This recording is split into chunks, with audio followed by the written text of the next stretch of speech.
अस्मद्गुरुभ्यो नमः। अस्मत्परमगुरुभ्यो नमः। अस्मत्सर्वगुरुभ्यो नमः। श्रीमते रामानुजदया पात्रं ज्ञानवैराग्यभूषणं श्रीमद्वेङ्कटनाथार्यं वन्दे वेदान्तदेशिकं लक्ष्मीनाथसमारम्भां नाथयामनमध्यमाम् अस्मदाचार्यपर्यन्तां वन्दे गुरुपरम्परां यो नित्यमच्युतपदाम्बुजयुग्मरुक्मं व्यापमतस्तदितराणि तृणाय मेने अस्मद्गुरोर्भगवतोऽस्य दैकसिन्धोः रामानुजस्य चरणौ शरणं प्रपद्ये मातापिता यवतीयस्तनया विभूतिः सर्वं यदेव नियमेन मदन्मयानाम् आद्यस्य नः कुलपतेर्वकुलाभिरामं श्रीमत्तदङ्घ्रिकुलं प्रणमामि मूर्ध्नां भूतं सरश्च मादात्मयभक्तनाथ श्रीभक्तिसारकुलशेखरयोगिवाहान् भक्ताङ्गिरेण परकालयतीन्द्रमिश्रान् श्रीमत्पराङ्कुशमुनिं प्रणतोऽस्मि नित्यम् श्रीमान् वेङ्कटनाथार्यः कृतार्किककेसरी वेदान्ताचार्यवर्यो मे सन्निधत्तां सदा हृदि गुरुभ्यः तद्गुरुभ्यश्च नमो भागवतीमहे प्रणीमहे च तत्राद्योदम्पती जगदाम्पति स्वशेषभूतेन मया स्वीयैः सर्वपरिच्छदैः विधातुं प्रीतमात्मानं श्रीमान् प्रथमते स्वयं शुक्लाम्बरधरं विष्णुं विशेषवर्णं चतुर्भुजं प्रसन्नवदनं ध्यायेत् सर्वविघ्नोपशान्तिये यस्य धृतवक्त्राद्याः परिषद्याः परशतं विघ्नं निघ्नन्ति सततं विश्वक्सेनं धनाश्रये ज्ञानानन्दमयं देवं निर्मलं स्फटिकाकृतिम् आधारं सर्वविद्यानां हयग्रीवम् उपास्महे व्यासं वसिष्ठनप्तारं शक्तः पौत्रमगल्मषं पराशरात्मजं वन्दे सुखदातं तपोनिधम् व्यासाय विष्णुरूपाय व्यासरूपाय विष्णवे नमो वै ब्रह्मनिधे वासिष्ठाय नमो नमः। जयतिपराशरसूनुः सत्यवती हृदयनन्दनो व्यासः यस्यास्य कमलगणितं वाङ्मयममृतं जगत्पिबति नारायणं नमस्कृत्य नरं चैव नरोत्तमं देवीं सरस्वतीं व्यासं ततो जयमुदीरयेत् कृष्णं कमलभद्राक्षं पुण्यश्रवणकीर्तनं वासुदेवं जगद्योनिं नमामि नारायणं हरे कृष्णाय यादवेन्द्राय ज्ञानमुद्राय योगिने नाथाय रुक्मिणीशाय नमो वेदान्तवेदिने नमोस्तुते व्यासविशालबुद्धे पुल्लारविन्दाय पत्नीधाय त्वया भारततैलपुण्डः प्रज्वालितो ज्ञानमयप्रदीपः युधिष्ठिरो धर्ममयो माध्यमः स्कन्दोऽर्जुनो भीमसेनोऽस्य शाखाः माद्रीसुतो पुष्पले समुद्धे मूलं कृष्णं ब्रह्म च ब्राह्मणाश्च भीष्मद्रोणतटा जयद्रथजला गान्धार नीलोत्पला शल्यग्राहवती क्रमेण वहिनी कर्णेन वेलाकुला अश्वत्थाम कर्णघोरमकरा दुर्योधनावर्तिनी सोत्तीर्णा कलुपाण्डवैरणनदी कैवर्तके केशवे धर्मे चार्धे जगामे च मोक्षे च भरतर्षभ यदि अस्ति तदन्यत्र यन्ने अस्ति न तत्क्वचित् अष्टमैषी समेता श्रीकृष्णाय परब्रह्मणे नमः। अथ श्रीमन्महाभारते कर्णपर्वे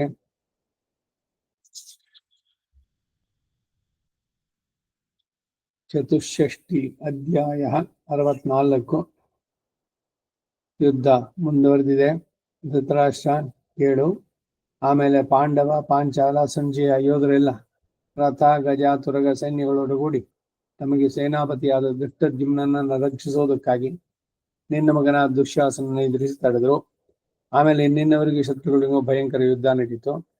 ನಕುಲನು ತನ್ನ ತಂದೆಯ ಸಮೀಪದಲ್ಲಿ ಇದ್ದ ವೃಷಸೇನನ ಮೇಲೆ 5 ಉಕ್ಕಿನ ಬಾಣಗಳನ್ನು ಬಿಟ್ಟು ಆಮೇಲೆ ತಿರುಗಿ 3 ಬಾಣಗಳಿಂದ ಅವನನ್ನು ನೋಯಿಸಿದ. ಕರ್ಣನ ಮಗ ಇವನು. ವೃಷಸೇನನು ಅವಕ್ಕಾಗಿ ಎದೆಗೊಂದೆ ನಗುತ್ತಲೇ ಇದ್ದು ಒಂದು ತೀಕ್ಷ್ಣ ಬಾಣದಿಂದ ನಕುಲನನ್ನ ಎದೆ ಮೇಲೆ ಹೊಡೆದ. ಇದರಿಂದ ನಕುಲನು ಬಹಳವಾಗಿ ನೊಂದು ಆ ಕೋಪದಿಂದ ನಿನ್ನ ಮಗನನ್ನು 20 ಬಾಣಗಳಿಂದ ಅವನ ಸಾರಥಿಯನ್ನು 7 ಬಾಣಗಳಿಂದಲೂ ಹೊಡೆದ. ಆಮೇಲೆ ಅವರಿಬ್ಬರು ಸ್ಪರ್ಧೆಯಿಂದ ಒಬ್ಬರ ಮೇಲೊಬ್ಬರು 1000 ಸಂಖ್ಯೆಯ ಬಾಣಗಳನ್ನು ಪ್ರಯೋಗಿಸಿ ಒಬ್ಬರನ್ನೊಬ್ಬರು ಮುಚ್ಚಿದ್ರು. ಇಷ್ಟರಲ್ಲಿ ನಿನ್ನ ಸೈನ್ಯ ಬಾಣದ ಬೆಟ್ಟನ್ನು ತಡೆಯಲಾರದೆ ಚದುರಿ ಓಡಲಾರಂಭಿಸಿದವು. ಹೀಗೆ ಕೌರವ ಸೈನ್ಯ ಭಯದಿಂದ ಚದುರಿ ಹೋಗೋದನ್ನು ಕಂಡು ಕರ್ಣನು ತಟ್ಟನೆ ಮುಂದೆ ಬಂದು ಆ ಸೈನ್ಯವನ್ನು ತಡೆದು ನಿಲ್ಲಿಸಿಕೊಂಡ. ಈ ಸಮಯದಲ್ಲಿ ತಿರುಗಿ ಯುದ್ಧ ಬಹಳ ತೀವ್ರವಾಯಿತು. ಕೌರವ ಸೈನ್ಯ ಹಿಂತಿರುಗಿದ್ದನ್ನು ನೋಡಿ ನಕುಲನು ಕೌರವರ ಕಡೆಗೆ ತಿರುಗಿದ.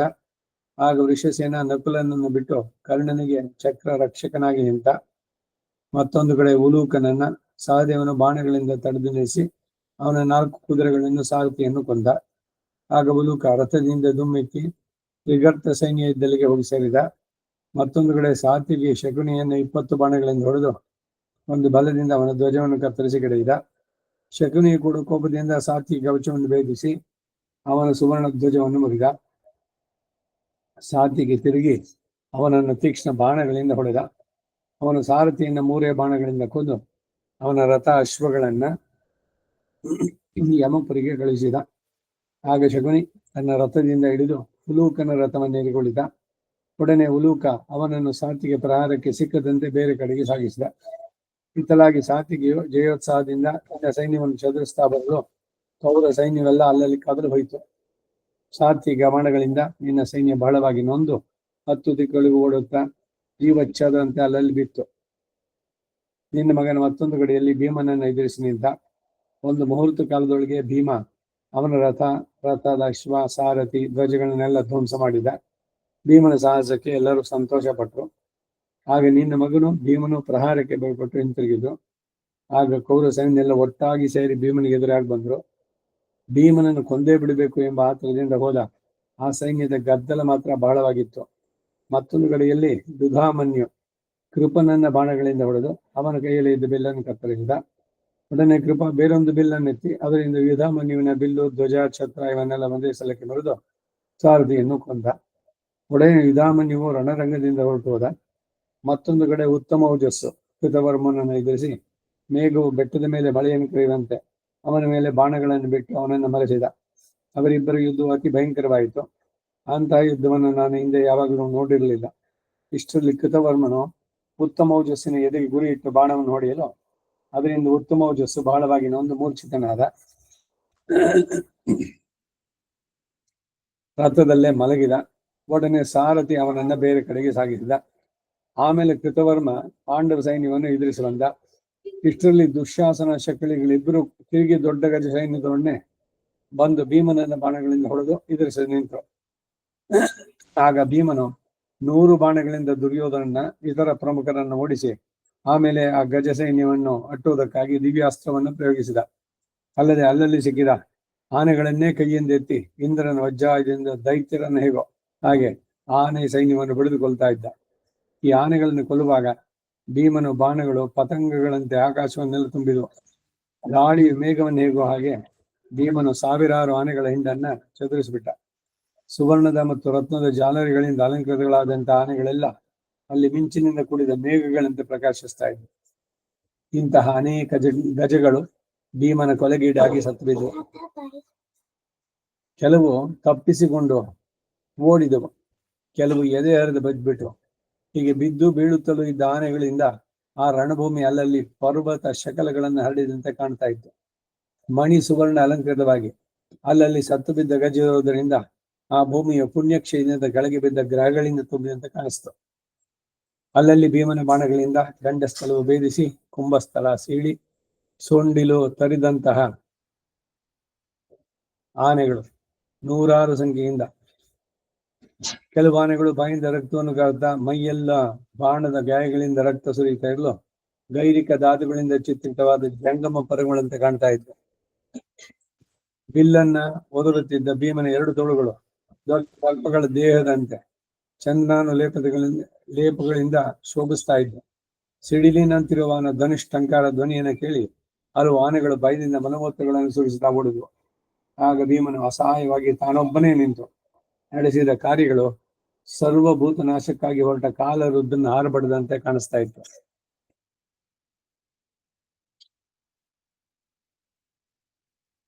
ಇಲ್ಲಿಗೆ 64ನೇ ಅಧ್ಯಾಯ. ಅಷ್ಟಮೈಷಿ ಸಮೇತ ಶ್ರೀಕೃಷ್ಣಾಯ ಪರಬ್ರಹ್ಮಣೇ ನಮಃ. 65ನೇ ಅಧ್ಯಾಯ. ಅಷ್ಟಮೈಷಿ ಸಮೇತ ಶ್ರೀಕೃಷ್ಣಾಯ ಪರಬ್ರಹ್ಮಣೇ ನಮಃ. ಧೃತರಾಷ್ಟ್ರ ಮಹಾರಾಜ ಆಮೇಲೆ ಬಿಳಿ ಕುದುರೆಗಳನ್ನು ಕಟ್ಟಿ ಶ್ರೀಕೃಷ್ಣನಿಂದ ನಡೆಸಲ್ಪಡುತ್ತಿದ್ದ ಉತ್ತಮ ರಥದಲ್ಲಿ ಕುಳಿತು ಅರ್ಜುನ ಯುದ್ಧಕ್ಕಾಗಿ ಮುಂದೆ ಬಂದ. ಅವನು ಬಂದೊಡನೆ ಬಿರುಗಾಳಿಯು ಸಮುದ್ರವನ್ನು ಹೇಗುವ ಹಾಗೆ ಅಶ್ವಯೋಧರಿಂದ ತುಂಬಿದ ನಿನ್ನ ಸೈನ್ಯವನ್ನೆಲ್ಲ ಕಲಗಿಸಿಬಿಟ್ಟ. ಇದನ್ನು ನೋಡಿ ನಿನ್ನ ಮಗ ಕೋಪಾವಿಷ್ಟನಾಗಿ ತನ್ನಲ್ಲಿದ್ದ ಅರ್ಧ ಸೈನ್ಯವನ್ನು ಸೇರಿಸಿಕೊಂಡು ಮುಂದೆ ಬಂದು ಅರ್ಜುನನು ಎಚ್ಚರ ತಪ್ಪಿದ್ದ ಸಮಯದಲ್ಲಿ ಯುಧಿಷ್ಠಿರನ ತಟ್ಟನೆ ಆವರಿಸಿಕೊಂಡು 73 ಕ್ಷುರಪ್ರಗಳನ್ನು ಏಕಕಾಲದ ಅವನ ಮೇಲೆ ಪ್ರಯೋಗಿಸಿದ. ಇದರಿಂದ ಯುಧಿಷ್ಠಿರ ಕೋಪಗೊಂಡು 30 ಬಲ್ಲಗಳನ್ನು ದುರ್ಯೋಧನ ಮೇಲೆ ಪ್ರಯೋಗಿಸಿದ. ಇಷ್ಟರಲ್ಲಿ ಕೌರವರೆಲ್ಲರೂ ಧರ್ಮರಾಜನನ್ನ ಸೆರೆ ಹಿಡಿಯಲು ಓಡಿ ಬಂದರು. ಈ ದುರಾಲೋಚನೆ ತಿಳಿದು ಪಾಂಡವರ ಕಡೆಯ ಮಹಾರಥರಲ್ಲಿ ಒಂದುಗೂಡಿ ಯುಧಿಷ್ಠಿರನನ್ನು ರಕ್ಷಿಸೋದಕ್ಕಾಗಿ ಅವನಿಗೆ ಬೆಂಬಲವಾಗಿ ಬಂದರು. ಅಷ್ಟರಲ್ಲಿ ಯುಧಿಷ್ಠಿರನು ಚಿತ್ರಸೇನನನ್ನ ಬಾಣವರ್ಷಗಳಿಂದ ಮುಚ್ಚಿದ. ಚಿತ್ರಸೇನನು ಕೋಪದಿಂದ ಅವನನ್ನು ಎದುರಿಸಿದ. ಒಂದು ಮುಹೂರ್ತ ಕಾಲದೊಳಗಾಗಿ ಧರ್ಮರಾಜನು ಚಿತ್ರಸೇನನ್ನ ಹಿಂದೆ ಸರಿಯುವಂತೆ ಮಾಡಿ ನಿನ್ನ ಸೈನ್ಯಗಳನ್ನೆಲ್ಲ ಬಾಣಗಳಿಂದ ಹೊಡೆದು ತಡೀತಾ ಇದ್ದ. ನಿನ್ನವರೆಲ್ಲರೂ ದುರ್ಯೋಧನ ಮುಂದಿಟ್ಟುಕೊಂಡು ಯುಧಿಷ್ಠರನ್ನು ಹೇಗಾದರೂ ಹಿಡಿಬೇಕು ಎಂದು ತಮ್ಮ ಸಮಸ್ತ ಸೈನ್ಯವನ್ನು ಹುರಿದುಂಬಿಸ್ತಾ ಇದ್ರು. ಇದನ್ನು ಕಂಡ ನಕಲ ಸಹದೇವರು ದೃಷ್ಟದ್ಯುಮ್ನ ಯುಧಿಷ್ಠಿರನ ರಕ್ಷಿಸುವುದಕ್ಕಾಗಿ ಅಕ್ಷೋಹಿಣಿ ಸೈನ್ಯವನ್ನು ಸೇರಿಸಿಕೊಂಡು ಧರ್ಮರಾಜನ ಬಳಿಗೆ ಬಂದರು. ಇಷ್ಟರಲ್ಲಿ ಭೀಮನು ಕೂಡ ಶತ್ರುಗಳ ನಡುವೆ ಸಿಕ್ಕಿಬಿದ್ದ ತನ್ನ ಅಣ್ಣನನ್ನು ರಕ್ಷಿಸುವುದಕ್ಕಾಗಿ ನಿನ್ನ ಕಡೆ ಮಹಾರಥರನ್ನ ಬಾಣಗಳಿಂದ ಧ್ವಂಸ ಮಾಡುತ್ತಾ ಬಂದ. ಹೀಗೆ ಧರ್ಮರಾಜನ ಬೆಂಗಾವಲಿಗಾಗಿ ಬರುತ್ತಿದ್ದ ಪಾಂಡವ ಪಕ್ಷದ ಧನುರ್ಧಾರಿಗಳನ್ನೆಲ್ಲ ಕರ್ಣನು ದೊಡ್ಡ ಬಾಣವರ್ಷದಿಂದ ತಡೀತಾ ಇದ್ದ. ಈ ಕರ್ಣನನ್ನು ತಡೆಯುವುದಕ್ಕಾಗಿ ಪಾಂಡವ ವೀರರು ಬಾಣವರ್ಷಗಳನ್ನು ಕರೆಯುತ್ತಾ ಆನೆಗಳನ್ನು ಮುಂದೆ ಬಿಡುತ್ತಾ ಬಹಳ ಪ್ರಯತ್ನ ಮಾಡಿದ್ರು. ಕರ್ಣನನ್ನ ಕಣ್ಣಿಂದ ನೋಡುವುದಕ್ಕೂ ಅವರು ಅಸಮರ್ಥರಾದರು. ಕರ್ಣನೊಬ್ಬರೇ ಅವರನ್ನೆಲ್ಲ ಬಾಣವರ್ಷದಿಂದ ತಡೆದ. ಇಷ್ಟರಲ್ಲಿ ಸಹದೇವನು ಬೇಗದಿಂದ ಓಡಿ ಬಂದು 20 ಬಾಣಗಳಿಂದ ದುರ್ಯೋಧನ ಹೊಡೆದ. ಸೇನಾ ಮಧ್ಯದಲ್ಲಿ ಹೀಗೆ ಬಾಣದಿಂದ ನೊಂದ ದುರ್ಯೋಧನ ಮೈಯಲ್ಲಿ ರಕ್ತ ಸುರಿಯುತ್ತಿರುವಾಗ ಮದವನ್ನು ಸುರಿಸುವ ಆನೆಯಂತೆ ಕಾಣಿಸಿದ. ಇದನ್ನು ನೋಡಿ ಸಹಿಸಲಾರದೆ ಕರ್ಣ ಅತ್ಯಾಕ್ರೋಶಗೊಂಡು ತನ್ನ ಅಸ್ತ್ರವೇಗದಿಂದ ಪಾಂಚಾಲರನ್ನ ಈತ ಪಾಂಡವ ಸೈನ್ಯನ ಅತಿ ಕ್ರೂರವಾಗಿ ಕೊಲ್ಲುತ್ತಾ ಬಂದ. ಆ ಕೊಲೆಗೆ ಸಿಕ್ಕಿದ ಪಾಂಡವ ಸೈನ್ಯ ಕರ್ಣನ ಬಾಣಗಳ ಮುಂದೆ ನಿಲ್ಲಾರದೆ ಓಡಲಾರಂಭಿಸಿತು. ಆಗ ಕರ್ಣನ ಧನಸ್ಸಿನಿಂದ ವಿಚಿತ್ರ ಬಾಣಗಳು ಪರಂಪರೆಯಾಗಿ ಬಂದು ಬೀಳ್ತಾ ಇದ್ವು. ಆ ಬಾಣಗಳು ಒಂದಕ್ಕೊಂದು ತಗಲಿ ಅವುಗಳಿಂದ ಆಕಾಶದಲ್ಲಿ ದೊಡ್ಡ ಬೆಂಕಿ ಹುಟ್ಟಿತು. ಕರ್ಣನ ಬಾಣಗಳು ಮಿಡಿತಗಳಂತೆ 10 ದಿಕ್ಕುಗಳನ್ನು ಆವರಿಸಿದ್ವು. ಶತ್ರು ಶರೀರವನ್ನ ಬೇಯಿಸತಕ್ಕ ಬಾಣಗಳಿಂದ ಕರ್ಣನು ಅನೇಕರನ್ನು ಕೊಲ್ತಾ ಇದ್ದ. ರಕ್ತ ಚಂದನಾನು ಲೇಪಿತಗಳಾಗಿ ಸುವರ್ಣಾವರತ್ನ ವರ್ಣಗಳಿಂದ ಭೂಷಿತದ ತನ್ನ ತೋಳುಗಳು ಎರಡರಿಂದಲೂ ಕರ್ಣನು ತನ್ನ ಅಸ್ತ್ರ ಚಾತುರ್ಯವನ್ನೆಲ್ಲ ತೋರಿಸುತ್ತಾ ಬಾಣಗಳಿಂದ ಸಮಸ್ತ ದಿಕ್ಕುಗಳನ್ನು ಮಂಕುಗೊಳಿಸಿದ್ದಲ್ಲದೆ ಧರ್ಮರಾಜನ ಬಹಳವಾಗಿ ನೋಯಿಸಿದ.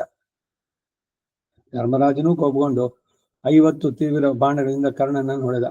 ಅವನ ಬಾಣಗಳಿಂದ ಸುತ್ತಲೂ ಕತ್ತಲೆಗೊಯ್ದಂತಾಗಿ ಯುದ್ಧ ಭಯಂಕರವಾಯಿತು. ಧರ್ಮರಾಜನಿಂದ ಕೊಲೆಗೀಡಾಗ್ತಾ ಇದ್ದ ನಿನ್ನ ಸೈನ್ಯದಲ್ಲಿ ದೊಡ್ಡ ಹಾಹಾಕಾರ ಇದ್ದಿತು.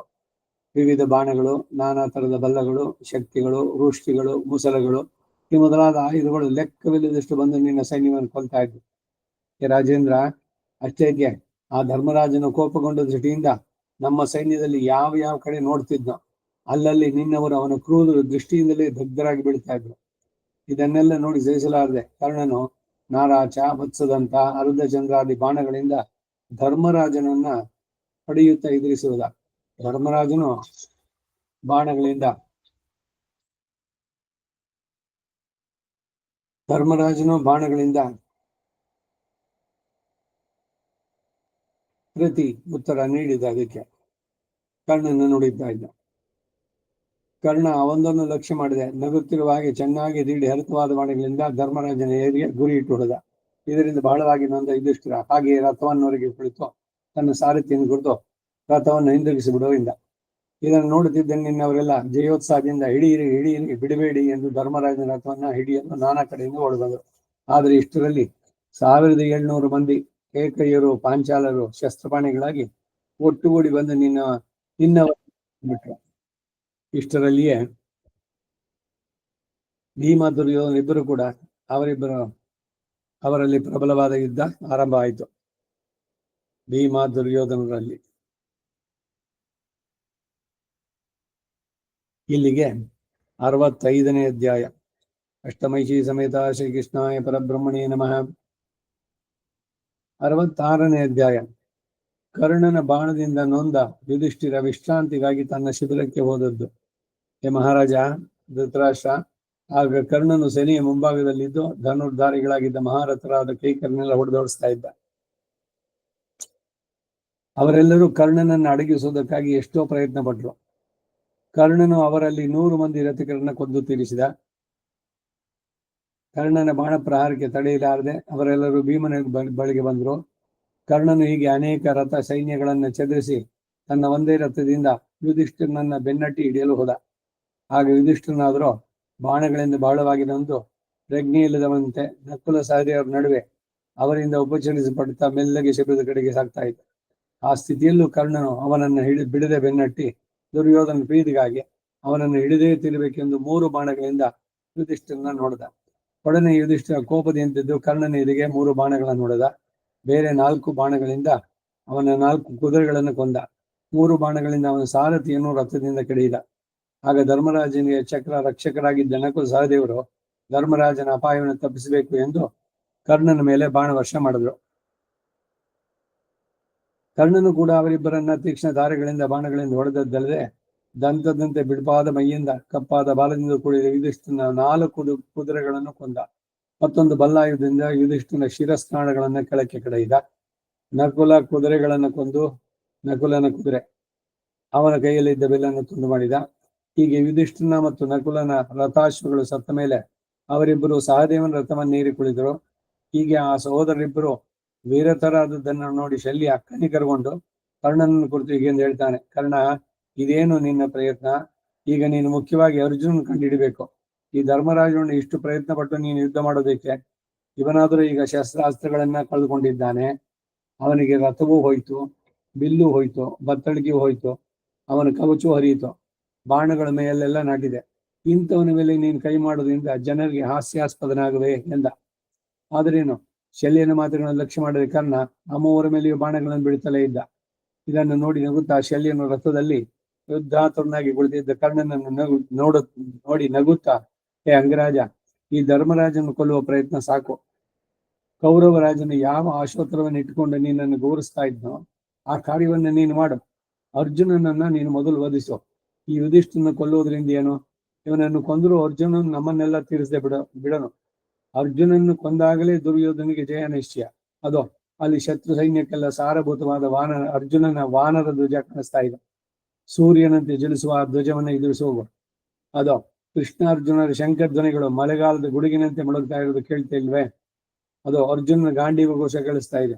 ಆ ಅರ್ಜುನನ ಬಾಣ ವರ್ಷಗಳಿಂದ ನಮ್ಮ ರಥ ಸೈನ್ಯವೆಲ್ಲ ಮುರಿಯುತ್ತಾ ಬರ್ತಾನೆ. ಅವನು ನಮ್ಮ ಸೈನ್ಯವನ್ನೆಲ್ಲ ಕ್ಷಣ ಮಾತ್ರದಲ್ಲಿ ನುಂಗಿ ಬಿಡ್ತಾನೆ. ಅದು ಅವನಿಗೆ ಯುಧಾಮನ್ಯು ಉತ್ತಮೋಜಸ್ಸು ಎಂಬ ಇಬ್ಬರು ಬೆಂಬಲವಾಗಿ ಹಿಂದೆ ಬಂದರು. ಸಾತ್ವಿಕೆ ದುಷ್ಟದ್ಯುಮ್ನ ಇಬ್ಬರು ಎಡಬಲ ಪಾರ್ಶ್ವಗಳನ್ನು ರಕ್ಷಿಸ್ತಾ ಇದ್ದಾರೆ. ಅತ್ತಲಾಗಿ ಭೀಮನು ದುರ್ಯೋಧನ ಯುದ್ಧ ಮಾಡ್ತಾ ಇದ್ದಾನೆ. ನಮ್ಮ ರಾಜರು ಭೀಮನ ಕೈಗೆ ಸಿಕ್ಕಿ ನಮ್ಮೆಲ್ಲರ ಕಣ್ಣೆದುರಿಗೆ ಸಾಯುವಂತೆ ತಪ್ಪಿಸುವಂತ ಪ್ರಯತ್ನ ಮಾಡು. ಅದು ಕೌರವ ರಾಜನು ಭೀಮನ ಕೈಯಲ್ಲಿ ಸಿಕ್ಕಿಬಿದ್ದಾನೆ. ಈ ಅಪಾಯದಿಂದ ಅವನು ತಪ್ಪಿಸ್ಕೊಂಡು ಬಂದ್ರೆ ಈಗ ಅದೇ ನಮಗೆ ಅದೃಷ್ಟ ಎಂದು ತೋರುತ್ತೆ. ನೀನು ಬೇಗನೆ ಹೋಗಿ ಪ್ರಾಣ ಸಂಶಯದಲ್ಲಿ ಸಿಕ್ಕಿಬಿದ್ದರು ಅವರನ್ನ ಬಿಡಿಸಿ ರಕ್ಷಿಸು. ಅಯ್ಯೋ ಪಾಪವೇ, ಈ ಬಡ ಯುಧಿಷ್ಠಿರನನ್ನ ನಕುಲ ಸಹದೇವರನ್ನು ಕೊಂದೋದು ನಿನಗೆ ಬರೋದೇನು ಎಂದ. ಶಲ್ಯನು ಈ ಮಾತನ್ನು ಕೇಳಿದ ಮೇಲೆ ಕರ್ಣ ತಿರುಗಿ ನೋಡಿ ದುರ್ಯೋಧನ ಭೀಮನ ಕೈಗೆ ಸಿಕ್ಕಿಬಿದ್ದಿರುವುದನ್ನು ಕಂಡ. ಒಡನೆ ತನಗೆ ರಾಜನಲ್ಲಿದ್ದ ಪ್ರೀತಿಯಿಂದ ಶಲ್ಯನ ಪ್ರೋತ್ಸಾಹದಿಂದಲೂ ಧರ್ಮರಾಜ ನಕುಲ ಸಹದೇವರನ್ನು ಬಿಟ್ಟು ದುರ್ಯೋಧನ ಬಿಡಿಸುವ ಆತುರದಿಂದ ಆ ಕಡೆಗೆ ಓಡಿದ. ಇದನ್ನೇ ನಿರೀಕ್ಷಿಸಿದ್ದ ಶಲ್ಯ ಮಹಾವೇಗದಿಂದ ಕುದುರೆಯನ್ನು ತಟ್ಬಿಡಲು ಕರ್ಣನ ರಥವು ಆ ಕಡೆಗೆ ಓಡಿತು. ಅತ್ತಲಾಗಿ ಯುಧಿಷ್ಠಿರನು ಸಹದೇವ ರಥವನ್ನೇರಿ ವೇಗದಿಂದ ಹೊರಟು ಹೋದ. ಆಗ ಯುಧಿಷ್ಠಿರ ಕರ್ಣನಿಂದ ತನಗೆ ಪರಾಜಯ ಉಂಟಾದ ಒಂದು ಕಡೆ, ಬಾಣ ಪ್ರಹಾರದಿಂದ ನೋವೊಂದು ಕಡೆ, ಇವೆರಡರಿಂದ ಪೀಡಿತನಾಗಿ ತನ್ನ ಶಿಬಿರಕ್ಕೆ ಬಂದು ರಥದಿಂದ ಹಿಡಿದು ಹಾಸಿಗೆಯಲ್ಲಿ ಮಲಗಿದ. ಅವನ ಮೈಯಲ್ಲಿದ್ದ ನಾಟಿದ್ದ ಬಾಣಗಳನ್ನೆಲ್ಲ ಕಿತ್ತು ನೋವನ್ನು ಆರಿಸಿದ್ರು. ಅವನ ಹೃದಯ ಶಲ್ಯ ಅವನನ್ನು ಬಹಳವಾಗಿ ನೋಯಿಸ್ತಾ ಇತ್ತು. ಆಗ ಅವನು ತನ್ನನ್ನು ಉಪಚರಿಸಿದ್ದ ನಕುಲ ಸಹದೇವರನ್ನು ನೋಡಿ, ಇನ್ನು ನೀವು ಹೊರಡಿ, ಭೀಮನ ಯುದ್ಧ ಮಾಡೋ ಕಡೆಗೆ ಹೋಗಿ ಅವನನ್ನು ರಕ್ಷಿಸಿ. ಅದು ಮೇಘಧ್ವನಿಯಂತೆ ಅವನ ಗರ್ಜನೆ ಕೇಳಿಸ್ತಾ ಇದೆ, ಒಡನೆ ಹೊರಡಿ ಎಂದ. ಈ ಮಾತನ್ನು ಕೇಳಿದೊಡನೆ ನಕುಲ ಸಹದೇವರೊಬ್ಬರು ಬೇರೆ ಬೇರೆ ರಥಗಳನ್ನೇರಿ ಅನೇಕ ಸೈನ್ಯಗಳನ್ನು ಸೇರಿಸಿಕೊಂಡು ಒಳ್ಳೆ ವೇಗವತ್ತಾದ ಕುದುರೆಗಳಿಂದ ಭೀಮನ ಯುದ್ಧ ಮಾಡುವ ಸ್ಥಳಕ್ಕೆ ಬಂದರು. ಇಲ್ಲಿ ಇದು ಬರ್ಬೋದು ಸಂದೇಹ ನಿಮಗೆ. ಕರ್ಣನಿಗೆ ಅವನು ಪರಶುರಾಮ ಶಾಪ ಕೊಟ್ನಲ್ಲ, ಮತ್ತೆ ಇಷ್ಟೆಲ್ಲ ಕರ್ಣನ ಆರ್ಭಟ ಇದೆಲ್ಲ ಹೇಗಿದ್ರೆ, ಕರ್ಣ ನಿಜವಾಗ್ಲೂ ಯುದ್ಧವನ್ನು ಮಾಡೋದ್ರಲ್ಲಿ ಸಮರ್ಥನಾಗಿದ್ದ. ಯಾವಾಗ ನಿನಗೆ ಪ್ರಾಣಕ್ಕೆ ಆಪತ್ತು ಬರುತ್ತೋ ಆ ಸಂದರ್ಭದಲ್ಲಿ ನೀನು ನೆನೆಸ್ಕೊಂಡ್ರೆ ಯಾವ ಅಸ್ತ್ರ ಮಂತ್ರಗಳು ನಿನಗೆ ನೆನಪು ಬರದೇ ಇರಲಿ. ಯಾಕೆಂದ್ರೆ ಬ್ರಾಹ್ಮಣ ಅಂತೇಳಿ ಕ್ಷತ್ರಿಯನಾದವನು ನನ್ನಲ್ಲಿ ಬಂದು ಶಿಷ್ಯವೃತ್ತಿಯನ್ನು ಮಾಡದೆ ಅಂತ. ಸೊ ಅವನು ಕಲಿಸಿದ್ದು ಅಲ್ಲಿ ಏನು ವ್ಯರ್ಥವಾಗಿರ್ಲಿಲ್ಲ. ಇನ್ನೊಂದೇನು ಅಂದ್ರೆ, ಈ ಶಲ್ಯ ಇವನ ಜೊತೆಗೆ ಬಂದಾಗ ದುರ್ಯೋಧನ ಕಡೆಗೆ ಸೇರ್ಕೊಂಡ ಒಪ್ಕೊಂಡ್ಬಿಟ್ಟ. ಅವನು ಉಪಚಾರ ಮಾಡಿದ್ದಕ್ಕೆ ಏನ್ ಬೇಕಾದ್ರೂ ಕೊಡ್ತೀನಿ ಅಂತ ಪ್ರಾಮಿಸ್ ಮಾಡಿಬಿಟ್ಟು. ಅದಕ್ಕಾಗಿ ನಕುಲ ಸಹದೇವರು ಇಬ್ರು ಕೂಡ ಸ್ವಂತ ಮಾವ ತಾನೆ, ಮಾದ್ರಿಯ ತಮ್ಮ ಅವನು ಶಲ್ಯ, ತಮ್ಮನ ಒಟ್ಟಿನಲ್ಲಿ ಸೋದರ. ಅವಾಗ ಅವನು ಹೇಳ್ದ, ಅಯ್ಯೋ ನಾನು ಹೀಗೆ ಅವನು ಮೋಸದಿಂದ ನನ್ನನ್ನು ಅವನ ಕಡೆಗೆ ಸೇರಿಸ್ಕೊಂಡ, ಆದ್ರೆ ನಾನು ಯಾವಾಗಲೂ ನಿಮ್ಮ ಕಡೆಗೆ ಇರ್ತೀನಿ, ಯಾವಾಗ ಅವಶ್ಯಕವೋ ಆ ರೀತಿ ನಾನು ನಿಮಗೆ ಸಹಾಯ ಮಾಡ್ತೀನಿ ಕರ್ಣನ ಇದ್ರದಕ್ಕೆ ಅಂತ. ಇವನು ಸೇನಾಪತಿಯಾಗಿ ಬಂದಾಗ ಅವನ ಆತ್ಮವಿಶ್ವಾಸವನ್ನ ಬ್ರೇಕ್ ಮಾಡುವಂತ ಇದ್ರಲ್ಲಿ. ಸೊ ಈ ಅಧ್ಯಾಯದಲ್ಲಿ ನಕುಲ ಸಹದೇವ ಧರ್ಮಜರು ವಿರತರಾದಾಗ ಎರಡು ಕಡೆನೂ ಆಗೋದು. ಸಾತ್ಯಕ್ಕೆ ಮುಂದೆ ಕರ್ಣ ಎಷ್ಟು ಸಲ ನಾವು ಹಿಂದೆ ನೋಡಿದ್ರಲ್ಲಿ 5-6 ಸಲ ಹೊಸ ರಥ ಬಾಣ ಸಾರಥಿ ಇವ್ರನ್ನೆಲ್ಲ ಕರ್ಕೊಂಡ್ಬಂದ್ರು ಕೂಡ ಎಲ್ಲವನ್ನು ಪುಡಿ ಮಾಡಿ ಇವನು ಬರೀ ನೆಲದ ಮೇಲೆ ನಿಂತ್ಕೋಬೇಕು. ರಥವೂ ಪುಡಿ ಆಯ್ತು. ಅಲ್ಲಿಂದ ಇವನು ನೆಗೆದು ಹೊರಗೆ ಬಂದ. ಆಮೇಲೆ ಇನ್ಯಾರ್ದೋ ಪಕ್ಕದವರು ಕೌರವರ ಸೈನ್ಯದಲ್ಲಿ ಅವರ ರಥ ಏರಿ ಹೋಗಿ ಬೇರೆ ಸಿದ್ಧ ಮಾಡಿಕೊಂಡು ಬಂದಿದ್ದು. ಸಾಮಾನ್ಯವಾಗಿ ರಥದಲ್ಲಿ ಇರುವನು ರಥಿಕನ ರೆಸ್ಪಾನ್ಸಿಬಿಲಿಟಿ ಏನು ಅಂದ್ರೆ ಸಾರಥಿಯನ್ನ ತನ್ನ ಕುದುರೆ ಇವುಗಳನ್ನು ಕಾಪಾಡ್ಕೋಬೇಕು. ಅವನು ಶತ್ರುಗಳು ಬಿಡೋ ಬಾಣದಿಂದ ತನ್ನ ರಥವನ್ನ ಸಾರಥಿಯನ್ನ ರಕ್ಷಿಸಿಕೊಂಡು ಆಮೇಲೆ ಅದ್ರ ಮೇಲೆ ಯುದ್ಧವನ್ನು ಮಾಡುವಂತದ್ದು. ಸೊ ಆದ್ರೆ ಇಲ್ಲಿ ಏನಾಗ್ತಾ ಇದೆ ಅಂದ್ರೆ ಎಲ್ಲ ಕಡೆನಲ್ಲೂ ಎಷ್ಟು ಜನ ಸಾರಥಿ ಸತ್ರೋ ಒಬ್ಬೊಬ್ರಿಗೂ ಕೂಡ ಒಂದೊಂದ್ಸಲಿನೂ ಇದಾದಾಗ ಕುದುರೆಗಳು ಸಾರಥಿ ರಥ ಎಲ್ಲ ಹೋಯ್ತು ಅಂದ್ರೆ ಹೋದ ಬೇರೆ ಇನ್ನೊಂದು ಎಲ್ಲ ರೆಡಿಯಾಗಿ ಮತ್ತೆ ಒಬ್ಬೊಬ್ರು ಮುಗಿಸ್ಕೊಂಡು ಬಂದಿದ ತಕ್ಷಣ ಇನ್ನೊಂದು ಬಂದಂತೆ. ಹಾಗೆ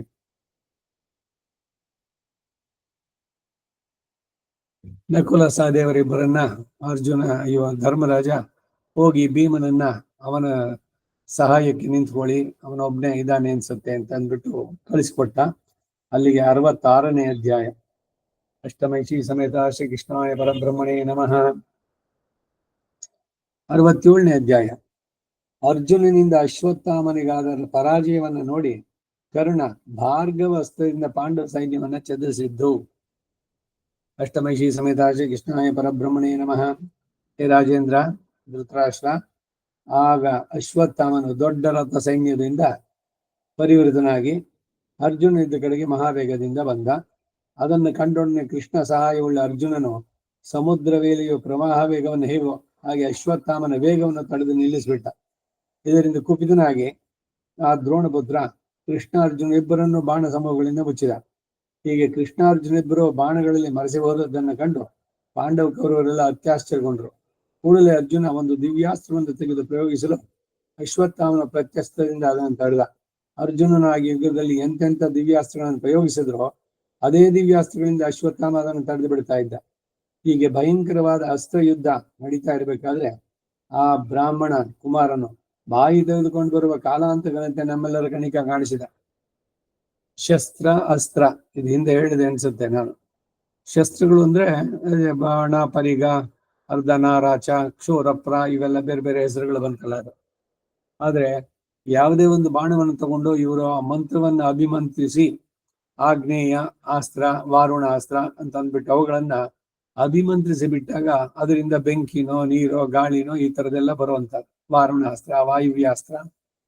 ಈ ಅಸ್ತ್ರ ಇವನು ಯಾವುದು ಮಂತ್ರವನ್ನು ಜಪಿಸ್ತಾನೆ ಆ ಎದುರಾಳಿ ಯಾರಿರ್ತಾನೋ ಅವನಿಗೂ ಅದರ ಅಸ್ತ್ರದ ಉಪದೇಶ ಆಗಿದ್ರೆ ಅದಕ್ಕೆ ಪ್ರತಿಯಾಗಿ ಅವನು ಇವಾಗ ಆಗ್ನೇಯ ಅಸ್ತ್ರ ಬಿಟ್ರೆ ಅವನು ವಾರುಣಾಸ್ತ್ರ ಬಿಡ್ತಾನೆ. ಇದು ಬೆಂಕಿಯನ್ನ ಸುರಿತಾ ಹೋದ್ರೆ ಆ ಕಡೆಯಿಂದ ಮಳೆ ಬಂದು ಬೆಂಕಿಯೆಲ್ಲ ಆರಿಸುತ್ತೆ. ಹೀಗೆ ಪರಸ್ಪರ ಅಸ್ತ್ರಗಳು ಇದು. ಪಾಶುಪತಾಸ್ತ್ರ, ನಾರಾಯಣಾಸ್ತ್ರ, ಹೀಗೆ ಒಂದೊಂದೇ ಅಸ್ತ್ರಗಳು. ಅಶ್ವತ್ಥಾಮನಿಗೂ ಅರ್ಜುನನಿಗೂ ಯುದ್ಧ.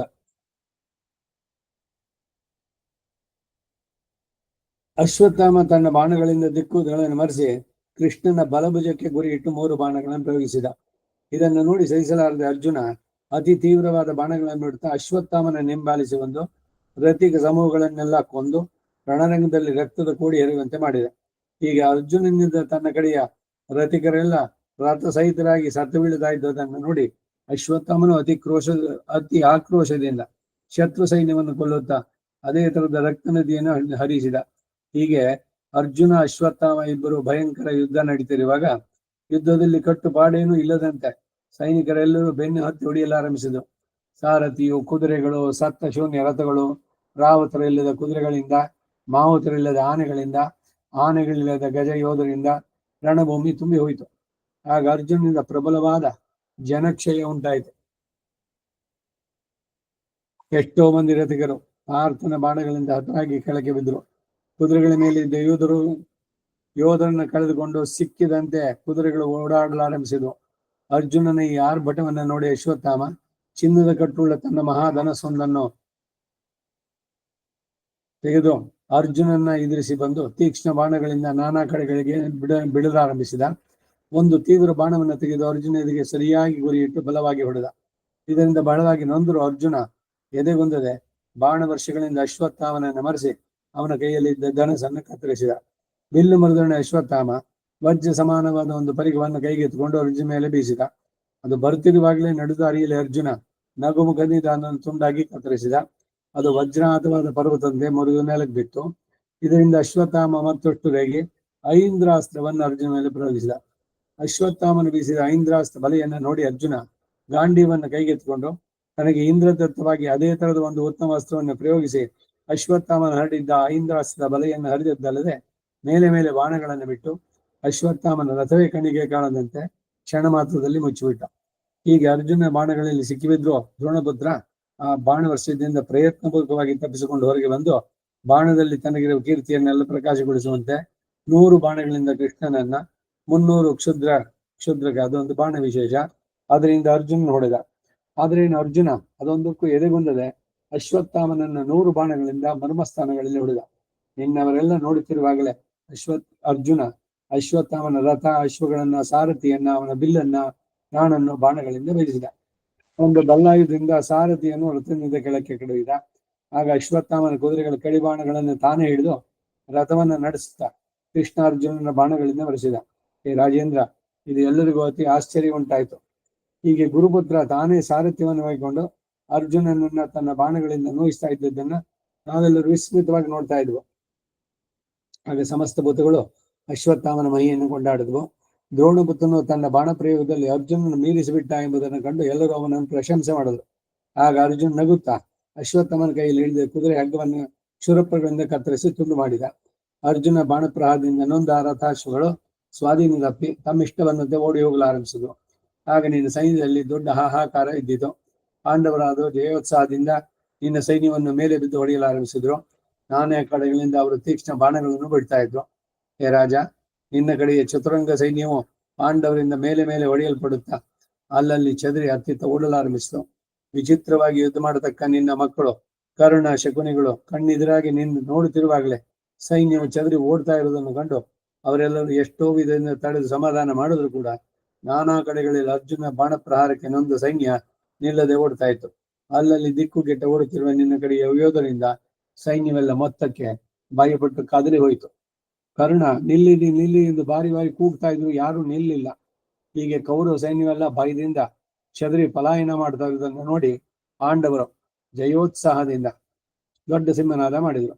ಆಗ ದುರ್ಯೋಧನ ಪ್ರೀತಿ ಪುರಸ್ಕರವಾಗಿ ಕರ್ಣನನ್ನು ನೋಡಿ, ಮಿತ್ರ ಕರ್ಣ, ಪಾಂಡವರಿಂದ ನಮ್ಮ ದೊಡ್ಡ ಸೈನ್ಯಕ್ಕೆ ಉಂಟಾದ ಗತಿಯ ನೋಡಿದ್ಯಾ? ಮಹಾವೀರನಾದ ನೀನಿರುವಾಗಲೇ ಅದು ಭಯದಿಂದ ನಾನಾ ಕಡೆ ಓಡ್ತಾ ಇದೆ ನೋಡು. ಈಗ ನೀನು ಕಾಲೋಚಿತವಾಗಿ ಏನನ್ನು ಮಾಡಬೇಕು ಅದನ್ನು ಬೇಗ ನಡೆಸು. ಈ ಮಹಾಬಾಹೋ, ಅದು ಅಲ್ಲಿ ನಮ್ಮ ಕಡೆ ಸಾವಿರಾರು ಮಂದಿ ಯೋಧರು ಶತ್ರುಗಳಿಂದ ಓಡಿಸಲ್ಪಡುತ್ತಾ ನಿನ್ನನ್ನೇ ಕೂಗಿ ಮೊರವಿಡ್ತಾ ಇದ್ದಾರೆ ನೋಡು ಎಂದ. ದುರ್ಯೋಧನ ಈ ಮಾತನ್ನು ಕೇಳಿ ಕರ್ಣ ಸಾರಥಿಯಾದ ಶಲ್ಯನ ಕಡೆಗೆ ತಿರುಗಿ ನಗುಮುಖದೊಡನೆ, ಹೇ ಮದ್ರಾಜ, ಈಗ ನೀನು ನನ್ನ ಭುಜವೀರ್ಯವನ್ನು ನನ್ನ ಅಸ್ತ್ರಗಳನ್ನು ಪ್ರಭಾವ ನೋಡ್ತಾ ಇರು. ಈಗಲೇ ನಾನು ಪಾಂಡವರೊಡನೆ ಎಲ್ಲಾ ಪಾಂಚಾಲನ್ನು ಧ್ವಂಸ ಮಾಡಿಬಿಡ್ತೇನೆ. ರಥವನ್ನು ಅರ್ಜುನ ಇರುವ ಕಡೆಗೆ ಬಿಡುವ ಎಂದ. ಹೀಗೆಂದು ಹೇಳಿ ಕರ್ಣನು ವಿಜಯ ಎಂಬ ತನ್ನ ಮಹಾಧನಸ್ಸನ್ನೇ ಕೈಗೆತ್ತಿಕೊಂಡು ಅದಕ್ಕೆ ನಾಣೇರಿಸಿ ಬಾರಿ ಬಾರಿಗೂ ಅದನ್ನು ನೀಡ್ತಾ ಓಡುತ್ತಿದ್ದ ಕೌರ ಸೈನಿಕರನ್ನೆಲ್ಲ ಹೆದರಬೇಡು ಎಂದು ಆಣೆ ಇಟ್ಟು ಶಬ್ದ ಮಾಡಿ ಅಭಯವನ್ನು ಕೊಟ್ಟು ತಡೆದು ನಿಲ್ಲಿಸಿದ. ಆಮೇಲೆ ಭಾರ್ಗವಾಸ್ತ್ರ ಎಂಬ ಮಹಾ ಅಸ್ತ್ರವನ್ನು ಸಂಕಲ್ಪಿಸಿ ಪ್ರಯೋಗಿಸಿದ. ಉಡನೆ ಅದರಿಂದ 100, 1000, 10,000, ಲಕ್ಷ, ಕೋಟಿ ಅರ್ಬುದ ಸಂಖ್ಯೆಗಳಿಂದ ಬಾಣ ಪರಂಪರೆ ಹೊರಟಿತು. ಗರಿಗಟ್ಟಿ ಅತಿ ತೀಕ್ಷ್ಣ ಉರಿಯನ್ನು ಕಕ್ಕುತ್ತಿರುವ ಆ ಬಾಣಗಳಿಂದ ಕ್ಷಣ ಮಾತ್ರದಲ್ಲಿ ಪಾಂಡು ಸೈನ್ಯವೇ ಕಾಣದಂತಾಯಿತು. ಯಾವುದು ಕಣ್ಣಿಗೆ ಬೀಳದಂತಾಯಿತು. ಪಾಂಡವ ಸೈನ್ಯದಲ್ಲಿ ದೊಡ್ಡ ಹಾಹಾಕಾರ ಇದ್ದಿತು. ಅಲ್ಲಿದ್ದ ಆನೆಗಳು, ಕುದುರೆ, ರಥ, ಪದಾತಿಗಳು ತಂಡವಾಗಿ ಸಾವಿರಾರು ಸಂಖ್ಯೆಯಿಂದ ಉರುಳು ಬೀಳ್ತಾ ಇದ್ವು. ಭೂಮಿಯೆಲ್ಲ ನಡುಗುವಂತಾಯ್ತು. ಪಾಂಡವ ಸೈನ್ಯ ಎಲ್ಲ ಮೊತ್ತಕ್ಕೆ ತತ್ತಳಿಸಿದಂತಾಯ್ತು. ನಮ್ಮಲ್ಲಿ ಕರ್ಣನೊಬ್ಬನೇ ಏಕಾಂಗಿಯಾಗಿ ಹೊಗೆ ಇಲ್ಲದ ಬೆಂಕಿಯಂತೆ ಶತ್ರುಗಳನ್ನು ದಹಿಸುತ್ತಾ ತೇಜಸ್ಸಿನಿಂದ ಜ್ವಲಿಸ್ತಾ ಇದ್ದ. ಕರ್ಣನಿಂದ ವಹಿಸಲ್ಪಡುತ್ತಿದ್ದ ಛೇದಿ, ಪಾಂಚಾಲ ವೀರರೆಲ್ಲ ಕಾಡುಗಿಚ್ಚು ಪ್ರಬಲಿಸಿದಾಗ ಅಲ್ಲಲ್ಲಿ ಕಾಡಾನೆಗಳು ಉರಿಗೆ ಸುಕ್ಕಿ ಸತ್ತು ಬೀಳುವಂತೆ ಅಲ್ಲಲ್ಲಿ ಮೂರ್ಛಿತವಾಗಿ ಬಿದ್ವು. ಅನೇಕ ವೀರರ ಕೊಲೆಯನ್ನು ತಡೆಯಲಾರದೆ ಶಕ್ತಿ ಮೀರಿ ಕೂಗಿಕೊಂಡ್ರು. ಹೀಗೆ ಅಲ್ಲಲ್ಲಿ ಭಯದಿಂದ ನಡುಗುತ್ತಾ ಓಡುತ್ತಾ ದೈನ್ಯದಿಂದ ಕೂಗಿಡುತ್ತಾ ಇದ್ದ ಪಾಂಡವರ ಸೈನಿಕರ ಆರ್ತ ಧ್ವನಿ ಪ್ರಳಯ ಕಾಲದಲ್ಲಿ ಕೂಗಿಡುವ ಸಮಸ್ತ ಭೂತಗಳ ಗೋಳಾಡುವುದೇ ಕೇಳಿಸ್ತು. ಕರ್ಣನಿಂದ ಕೊಲೆಗೀಡಾದ ಪಾಂಡವ ಸೈನ್ಯವನ್ನು ಕಂಡು ಸಮಸ್ತ ಭೂತಗಳು ತಿರಿಯ ಯೋನಿಯಲ್ಲಿದ್ದ ಜಂತುಗಳು ನಡುಗಿ ಹೋದವು. ಆಗ ಸಂಜಯರೆಲ್ಲರೂ ನರಕದಲ್ಲಿ ಶಿಕ್ಷೆಗೆ ಗುರಿಯಾದವರು ಪ್ರೇತರಾಜನನ್ನು ಕೂಗಿ ಮೊರೆ ಇಡುವಂತೆ ಕೃಷ್ಣ ಅರ್ಜುನನ ಕೂಗಿ ಮೊರೆ ಇಡ್ತಾ ಇದ್ರು. ಹೀಗೆ ಕೊಲೆಗೀಡಾಗಿದ್ದ ತನ್ನ ಸೈನಿಕರ ಮೊರೆಯನ್ನು ಕೇಳಿ ಅರ್ಜುನನು ಕರ್ಣನ ಕುರಿತು, ವಾಸುದೇವ, ಅದು ಕರ್ಣನಿಂದ ಪ್ರಯೋಗಿಸಲ್ಪಟ್ಟಂತಹ ಮಹಾಭಯಂಕರವಾದ ಭಾರ್ಗಾಸ್ತ್ರವನ್ನು ನೋಡು. ಆ ಅಸ್ತ್ರ ನಿಗ್ರಹಿಸುವುದಕ್ಕೂ ನಮಗೆ ಸಾಧ್ಯವಿಲ್ಲ. ಅದು ಅತ್ತಲಾಗಿ ಕರ್ಣನು ಕಾಲಾಂತಕನಂತೆ ಯುದ್ಧ ರಂಗದಲ್ಲಿ ಭಯಂಕರ ಕಾರ್ಯಗಳನ್ನು ನಡೆಸ್ತಾ ಇದ್ದಾನೆ. ಆ ಕರ್ಣನ ಕುದುರೆಗಳನ್ನು ನಮ್ಮ ಕಡೆಗೆ ಓಡಿಸುತ್ತಾ ಬಾರಿ ಬಾರಿಗೂ ನನ್ನನ್ನೇ ಕಣ್ಣಿಟ್ಟು ನೋಡ್ತಾ ಇದ್ದಾನೆ. ಈಗ ನಾನು ಕರ್ಣನನ್ನು ಬಿಟ್ಟು ರಣದಿಂದ ಓಡುವುದು ಯೋಗ್ಯವಲ್ಲ. ಆದರೂ ಮನುಷ್ಯನು ಬದುಕಿದ್ದರೆ ಯುದ್ಧದಲ್ಲಿ ಜಯವನ್ನು ಪರಾಜಯವನ್ನು ಹೊಂದಬಹುದು. ಸತ್ತವನಿಗೆ ಸಾವೇ ಹೊರತು ಜಯ ಎಂಬುದು ಎಲ್ಲಿ ಇದು? ಈ ಕರ್ಣನು ಯುದ್ಧರಂಗದಲ್ಲಿ ಮಧ್ಯಾಹ್ನ ಸೂರ್ಯನಂತೆ ಜ್ವಲಿಸ್ತಾ ಇದ್ದಾನೆ. ಬದುಕಿದ್ದರೆ ಎಂದಾದರೂ ಒಮ್ಮೆ ಕ್ಷೇಮವನ್ನು ಕಾಣಬಹುದು. ರಥವನ್ನು ಹಿಂತಿರುಗಿಸ್ಬಿಡು ಎಂದ. ಇದು 67ನೇ ಅಧ್ಯಾಯ. ಅಷ್ಟಮೈಷಿ ಸಮೇತ ಶ್ರೀಕೃಷ್ಣಾಯ ಪರಬ್ರಹ್ಮಣೇ ನಮಃ. ಕರ್ಣನ ಬಾಣಗಳಿಂದ ನೊಂದು ಯುಧಿಷ್ಠನು ತನ್ನ ಶಿಬಿರಕ್ಕೆ ಹೋದದ್ದು. ಕೃಷ್ಣನು ಭೀಮನನ್ನ ಯುದ್ಧಕ್ಕೆ ನಿಲ್ಲಿಸಿ ಅರ್ಜುನ ಕರೆದುಕೊಂಡು ಧರ್ಮರಾಜನ ಬಳಿಗೆ ಬಂದದ್ದು. 68ನೇ ಅಧ್ಯಾಯ. ಅಷ್ಟಮೈಷಿ ಸಮೇತ ಶ್ರೀಕೃಷ್ಣಾಯ ಪರಬ್ರಹ್ಮಣೇ ನಮಃ.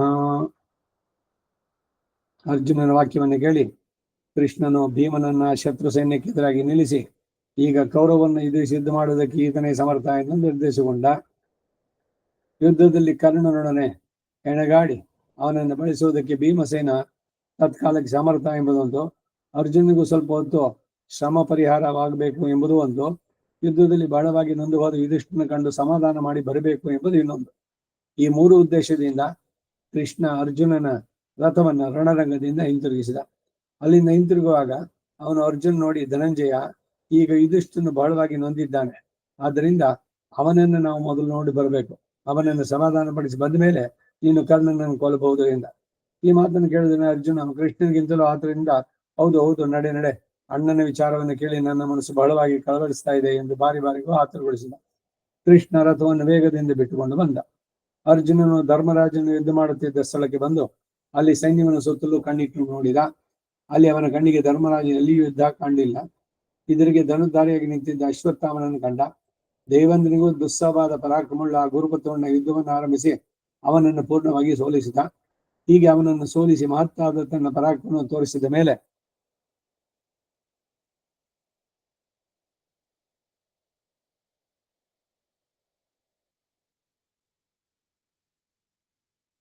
ತನ್ನ ಸೈನ್ಯವನ್ನೆಲ್ಲ ಕಣ್ಣಿಟ್ಟು ನೋಡಿದ. ಸೇನಾ ಮುಖದಲ್ಲಿ ನಿಂತು ಚೆನ್ನಾಗಿ ಯುದ್ಧ ಮಾಡುತ್ತಿದ್ದ ವೀರರನ್ನೆಲ್ಲ ಮತ್ತಷ್ಟು ಉತ್ಸಾಹಗೊಳಿಸುವುದಕ್ಕಾಗಿ ಅವರ ಹಿಂದೆನಿಸಿದ ವೀರಗಾರಿಗಳನ್ನೆಲ್ಲ ಎತ್ತಿ ಹೇಳಿ ಅವರ ಪ್ರಶಂಸೆ ಮಾಡಿದ. ಹೀಗೆ ತನ್ನ ರಥಿಕರನ್ನೆಲ್ಲ ಸಂತೋಷಗೊಳಿಸಿ ಯುದ್ಧವನ್ನು ಬಿಟ್ಟು ಹೋಗದಂತೆ ನಿಲ್ಲಿಸ. ಆದರೆ ಆ ಸೇನಾಪತಿ ಎಲ್ಲಿಯೂ ತನ್ನ ಅಣ್ಣನಾದ ಯುಧಿಷ್ಠಿರನ ಸುಳಿವನ್ನೇ ಕಾಣಲಿಲ್ಲ.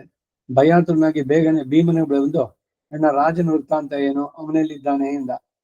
ಅದಕ್ಕೆ ಭೀಮ, ಅರ್ಜುನ, ಅಣ್ಣನು ಕರ್ಣನ ಬಾಣದಿಂದ ಬಹಳವಾಗಿ ಗಾಯಪಟ್ಟು ಈಗಲೇ ಇಲ್ಲಿಂದ ಹೊರಟೋದ. ಈಗ ಅವನು ಹೇಗಾದರೂ ಬದುಕಿದ್ರೆ ಸಾಕು ಅಂತ ತೋರಿದೆ ಎಂದ. ಅದಕ್ಕೆ ಅರ್ಜುನ, ಹಾಗಾದ್ರೆ ನೀನು ಇಲ್ಲಿಂದ ಬಿಟ್ಟು ಬೇಗನೆ ಹೊರಡು. ಅಣ್ಣನ ಸಂಗತಿ ಏನಂದು ತಿಳಿ. ಅವನು ಕರ್ಣನ ಬಾಣಗಳಿಂದ ಬಹಳವಾಗಿ ನೊಂದು ಶಿಬಿರಕ್ಕೆ ಹೊರಟೋಗಿರ್ಬೇಕು. ಅವನಿಗೆ ಕರ್ಣನ ಪೆಟ್ಟುಗಳು ಬಹಳ ದುಸ್ಸಹವಾಗಿರ್ಬೇಕು. ಹಾಗಿರದೆ ಅವನು ರಣರಂಗದಿಂದ ಹಿಮ್ಮೆಟ್ಟುವನು ಅಲ್ಲ. ಹಿಂದೆ ದ್ರೋಣನೊಡನೆ ಯುದ್ಧ ಮಾಡುವಾಗ ಕೂಡ ಆ ದ್ರೋಣನ ಬಾಣ ಪ್ರಹಾರದಿಂದ ಬಲವಾಗಿ ನೊಂದಾಗಲು ಜಯ ನಿರೀಕ್ಷೆಯಿಂದ ಹೋರಾಡುತ್ತಿದ್ದಲ್ವೇ. ಅಂತವನು ಈಗ ಅಕಸ್ಮಾತ್ ಆಗಿ ರಥವನ್ನು ಹಿಂದಿರುಗಿಸಬೇಕು ಅಂದ್ರೆ ಕರ್ಣನ ಪ್ರಹಾರಗಳಿಂದ ಅವನಿಗೆ ಬದುಕಿನ ಸಂದೇಹಾಸ್ಪದವಾಗಿರ್ಬೇಕು. ಆದ್ದರಿಂದ ಭೀಮ, ನೀನು ಈಗಲೇ ಹೊರಡು. ಅವನ ಸಂಗತಿ ಏನು ಎಂದು ವಿಚಾರಿಸುವ. ನಾನು ಇಲ್ಲಿ ಶತ್ರುಗಳನ್ನು ತಡಿದ್ದೇನೆ ಎಂದ. ಅದಕ್ಕೆ ಭೀಮ, ಅರ್ಜುನ, ಆ ಕಾರ್ಯಕ್ಕೆ ನೀನೇ ಹೋಗುವ. ನಾನು ಈಗಿನ ಸ್ಥಿತಿಯಲ್ಲಿ ಯುದ್ಧವನ್ನು ಬಿಟ್ಟು ಹೋದ್ರೆ ಶತ್ರುಗಳು ನನ್ನನ್ನು ಎದುರಿಗೆ ಓಡಿ ಹೋದ ಅಂತ ತಿಳಿತಾರೆ ಎಂದ. ಅದಕ್ಕೆ ಅರ್ಜುನ ತಿರುಗಿ, ಅಣ್ಣ, ಹಾಗಲ್ಲ. ಈಗ ನನಗೆ ಸಂಶಪ್ತಕರು ಯುದ್ಧಕ್ಕೆ ಎದುರಾಗಿ ನಿಂತಿದ್ದಾರೆ. ಅವರನ್ನು ಕೊಂದು ಹೊರತು ನಾನು ಈ ವೈರಿಮಧ್ಯದಿಂದ ತಪ್ಪಿಸಿಕೊಂಡು ಹೋಗೋದು ಸಾಧ್ಯವಲ್ಲ ಎನ್ನಲು ತಿರುಗಿ ಭೀಮ, ಅರ್ಜುನ, ನಾನೇ ನನ್ನ ಬಲದಿಂದ ಆ ಸಂಶಪ್ತಕರನ್ನು ಎದುರಿಸಬಲ್ಲೆ. ಶಂಕಿಸಬೇಡ, ನೀನು ಹೋಗು ಎಂದ. ಭೀಮನ ಮಾತಿನ ನಿರ್ಬಂಧಕ್ಕಾಗಿ ಅರ್ಜುನ ತಾನೇ ಹೋಗುವುದಕ್ಕೆ ಸಮರ್ಥಿಸಿ ಕೃಷ್ಣನ ಕುರಿತು, ಹೇ ವಾಸುದೇವ, ಅಣ್ಣನ ವಿಚಾರವನ್ನು ಕೇಳಿ ನನ್ನ ಮನಸ್ಸು ಕಳವಳಗೊಂಡಿದೆ. ನೀನು ಕುದುರೆಗಳನ್ನು ಯುದ್ಧರಂಗದಿಂದ ಹಿಂತಿರುಗಿಸಿಬಿಡು. ಅಜಾತ ಶತ್ರುವಾದ ನಮ್ಮ ಆ ರಾಜನನ್ನು ನೋಡಬೇಕೆಂದು ನನ್ನ ಮನಸ್ಸು ತವಕಿಸ್ತಾ ಇದೆ ಎಂದ. ಅರ್ಜುನನ ಮಾತಿನ ಮೇಲೆ ಕೃಷ್ಣ ಕುದುರೆಗಳನ್ನು ಹಿಂತಿರುಗಿಸಿ ಭೀಮನನ್ನು ಕುರಿತು, ಭೀಮಸೇನ, ನಿನ್ನ ಸಾಹಸಕ್ಕೇನು ಈಗಿನ ಯುದ್ಧ ಅಶಕ್ಯವಾದದಲ್ಲ. ನೀನು ಇಲ್ಲೇ ಇದ್ದು ಶತ್ರುಗಳನ್ನು ಕೊಲ್ಲು ಎಂದ.